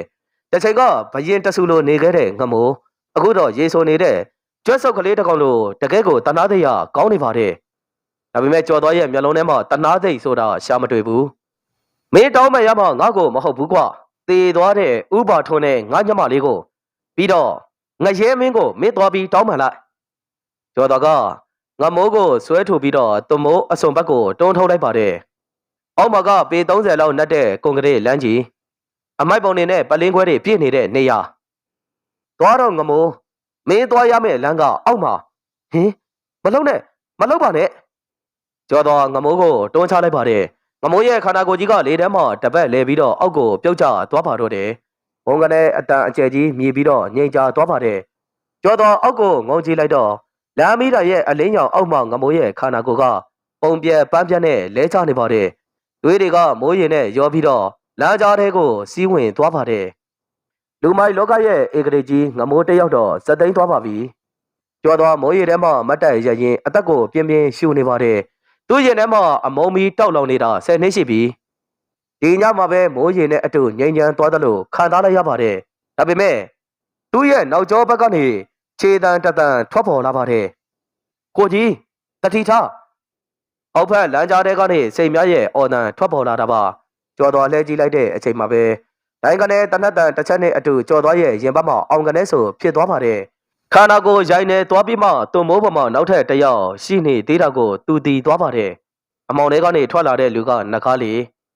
သူပလင်းနဲ့ခေါင်းကိုရိုက်ပြီးခွဲခဲ့တဲ့ငမိုးရဲ့လက်ယုံနှကားလေးအဲ့ဒီကောင်ရဲ့ခေါင်းမှာပတ်တီးကစီးထားပြီးတော့လက်ထဲမှာတနတ်တက်လက်နဲ့မင်းကငါတို့ဆရာလေးကိုတတ်တယ်ဗောအတူတူတေချတာဗောကွာငကားလေးကနောက်တစ်ချက်ပြစ်ဖို့ပြင်ပါတယ်ကြော်သွားဒဏ်ရာရသွားပြီးပြီသူရှောင်နိုင်ပါမလားလူတယောက်မြောက်တိုင်းကနေတနတ်တန်တစ်ချက်ထွက်ပေါ်လာပြီမဲ့ကြော်သွားကိုတော့မထိမှန်ဘူးကြော်သွားရင်ဘက်ကဒဏ်ရာကိုလက်နဲ့ဖြီးပြီးတော့သွမိုးပေါ်ကနေလှိမ့်ချလိုက်ပါတယ်ကြည်တန်ကညာကောင်းကင်ရန်ထဲမှာပဲပျောက်သွားပါတယ်မင်းပြေးလို့မလွတ်ပါဘူးကြော်သွားရာမင်းကဒဏ်ရာရထားတဲ့ကြားနာပဲကွာဒီဘက်ဆိုငကားလေးကတနက်ကိုချိန်ရွယ်ရင်ဖြည်းဖြည်းချင်းအနားကိုတိုးလာပါတယ်မိုးရေတွေကကြော်သွားရင်ဘက်ကသွေးတွေကိုစေကြော်ပေးနေပေမဲ့နာကျင်မှုကတော့မိသားနဲ့ထိုးနေတယ်လို့ပဲကြော်သွားရဲ့အမြင်အာယုံတွေဝေဝါးလာပါတယ်ဒါပေမဲ့သူအရှုံးမပေးနိုင်သေးဘူးသူတေသွားရင်အောက်မှာရှိတဲ့နီလာသားကြီးစိန်မြအကုန်လုံးဒုက္ခရောက်မယ်ငကားလေးမင်းတတိထားသူ့မိုးကချောတယ်နော်ကျော်တော့အသက်ကိုမြင်းမြင်းရှုပြီးတော့အော်ပြောလိုက်တာပါဘာကွာတေခါတီးနဲ့ခရောင်ကရမ်းနဲ့မင်းဘာပြောနေတာလဲဟေ့ကောင်ကဲတေလိုက်တော့ငကားလေးကမောင်ကလုတ်ကိုဆွဲဖို့ပြင်ပါတယ်အဲ့ဒီစက္ကန့်ပိုင်းလေးမှာပဲကျော်တော့ကသူခါကြားထဲမှာခြံနေသေးတဲ့နောက်ဆုံးလက်နဲ့သွေးဆိုးနေတဲ့တမြောင်ကိုဆွဲထုတ်ပြီးတော့ရှိသမျှအားနဲ့ငကားလေးကိုပြစ်ပေါက်လိုက်ပါတယ်ဒါသွားကငကားလေးရဲ့တနက်ကိုင်ထားတဲ့လက်ကောင်းဝစ်ကိုမဟုတ်ဘူးလေပင်တက်တဲ့ကိုသွားပြီးတော့စိုက်ဝင်ပါတယ်ငကားလေးမျက်လုံးပြူးသွားတယ်လို့တနက်ကလည်းသူ့ရဲ့လက်ထဲကနေလွတ်ကျသွားပါတယ်သွမိုးပေါ်ကနေတနက်ကအောက်ကိုလိန်ဆင်းသွားပါတော့တယ်ငကားလေးလေပင်ကဓာတ်ကိုဆွဲထုတ်ဖို့ကြိုးစားပေမဲ့မရတော့ဘူးဒူးထောက်ကျသွားပြီးတော့ဘေးတိုင်လဲကျသွားပါတယ်သူ့ဘက်ကနေသွေးတွေအန်ထွက်လာပြီးတော့တောက်လောက်အကြမှာပဲငိမ့်သက်သွားပါတော့တယ်ပြီးသွားပြီအရာအလုံးပြီးသွားပြီကျော်သွားကောင်းကင်ကိုမောကြည့်လိုက်တော့မိုးဆက်တွေကသူ့မျက်နှာပေါ်ကိုကျလာပါတယ်သူထားခြင်းပေမဲ့ခြေထောက်တွေကမတည့်ကျင်တော့ဘူးရင်ဘက်ကတန်ရာကသွေးတွေအများကြီးထွက်နေပြီးတဲ့နောက်သူဖြည်းဖြည်းချင်းမျက်လုံးမှိတ်သွားပါတယ်အောက်ဖက်လမ်းမပေါ်ကနေရေကာအုံဩတန်နဲ့လူနာတင်ကားတန်နဲ့ဆူဆူညံ့ညံ့နဲ့ကြားလိုက်ရပါတယ်အခုကြီး အကိုကြီးမတင်နဲ့နော်ဝေဝါးနေတဲ့အတန်တခုအဲ့ဒါနီလာရဲ့အတန်မှာကြော်တော်တစ်ချက်ပြုံးလိုက်ပြီးညမလေးငါညမလေးလုံခြုံသွားပြီအဲ့ဒီနောက်ကြော်တော်တယောက်သူ့ရဲ့ကဘာကြီးကအမောင်တူတဲ့ကိုနစ်မြုပ်ပျော်ဝင်သွားပါတော့တယ်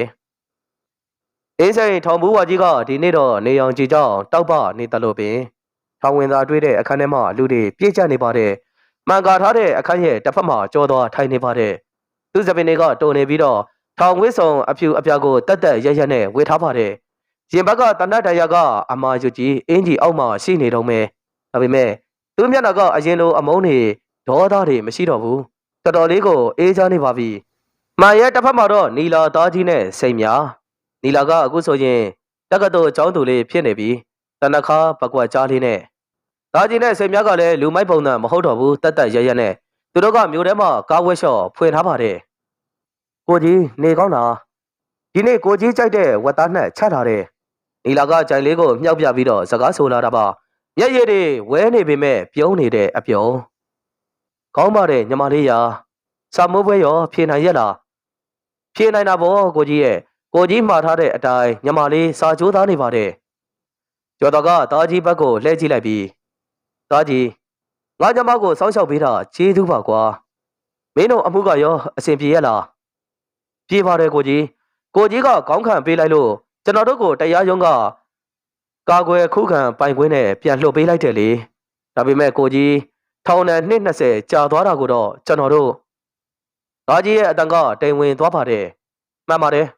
အဲ့ဒီညကအဖြစ်အပျက်တွေအားလုံးငမိုးကိုတတ်တာငကားလေးကိုတတ်တာကလတ်ကိုစီးနေတာအားလုံးကိုကြော်သွားတယောက်တည်းခေါင်းခံခဲ့တာငါဥဆောင်တာငါပဲတတ်တာဆိုပြီးတော့ထွက်ဆိုချက်ပေးခဲ့လို့ကြံတဲ့လူတွေအကုန်လုံးလွတ်မြောက်သွားပါတယ်မင်းတို့ဝမ်းနေစရာမလိုပါဘူးကွာငါကဒီနေရာနဲ့ပဲထိုက်တန်ပါတယ်ငါလက်တွေကသွေးစွန်းနေပြီငါအပြင်လောကကိုပြန်လာရင်တော့လူကောင်းတစ်ယောက်ဖြစ်လာဖို့မလွယ်တော့ဘူးဒီတော့ငါကအမှောင်ထဲမှာပဲနေရတော့မယ်မင်းတို့ကအလင်းရောင်ထဲမှာနေကြကြော်တော်မှန်ကိုလက်နဲ့လာပြီးတော့ထိတဲ့အခါတစ်ဖက်ကညမဖြစ်သူနီလာကလည်းသူ့ရဲ့လက်ဝါးလေးနဲ့မှန်မာလာပြီးတော့ကပ်ပါတယ်ကိုကြီးညမလေးပွဲရတဲ့တနေ့ချရင်လာတွေ့အောင်တော့ကိုကြီးလွတ်လာမဲ့ရက်ကိုလည်းညမလေးစောင့်နေပါမယ်အေးပါညမလေးရာလိမ့်လိမ့်မမနေနော်ထောင်မူကအချိန်ဆေးပြီလို့လာပြောတာကြောင့်ကြော်တော်မတ်တက်ထားရလိုက်ပါတယ်သူတငယ်ချင်းတွေနဲ့သူညမလေးပြန်ထွက်သွားတာကိုငေးကြည့်နေသေးတယ်သူတို့ရှောက်သွားနေတဲ့လမ်းဟာနေရောင်ကြီးတွေကျနေပါတယ်အဲ့ဒီအလင်းရောင်ကကြော်တော်ဖန်တီးပေးလိုက်တဲ့အလင်းရောင်ကြော်တော်သူအခန်းဆောင်ကိုပြန်လှည့်ဖို့ထွက်လာပါတယ်ထောင်ဘူးကအပြင်မှာလဲမိုးတွေကဆဲသွားပါပြီရန်ကုန်မြို့ကြီးကတော့သူ့အချိန်နဲ့သူလဲပတ်နေတော့မယ်ဒါပေမဲ့အဲ့ဒီမျိုးရဲ့လမ်းကြားလေးတွေထဲမှာတော့ညမတယောက်အတွက်အရာအလုံးကိုစွန့်လွတ်ခဲ့တဲ့အေးစိန်ပြန်ကြော်သွားဆိုတဲ့လူမိုက်တယောက်အကြောင်းဒါနာကြီးတစ်ခုကကြံရစ်နေခဲ့ပါပြီဟုတ်ကဲ့လေးစားဆိုဖြင့်ကျွန်တော်တင်ဆက်သောဇာတ်လမ်းလေးဒီနေရာမှာပဲအဆုံးသတ်လိုက်ပါတယ်ဗျာနောက်စဉ်ပေးကြတဲ့တယောက်ချင်းတီတိုင်းကိုအထူးပင်ကျေးဇူးတင်ရှိပါတယ်ခင်ဗျာကျွန်တော်ကတော့အစီအစဉ်တင်ဆက်သူထိုက်တံပါ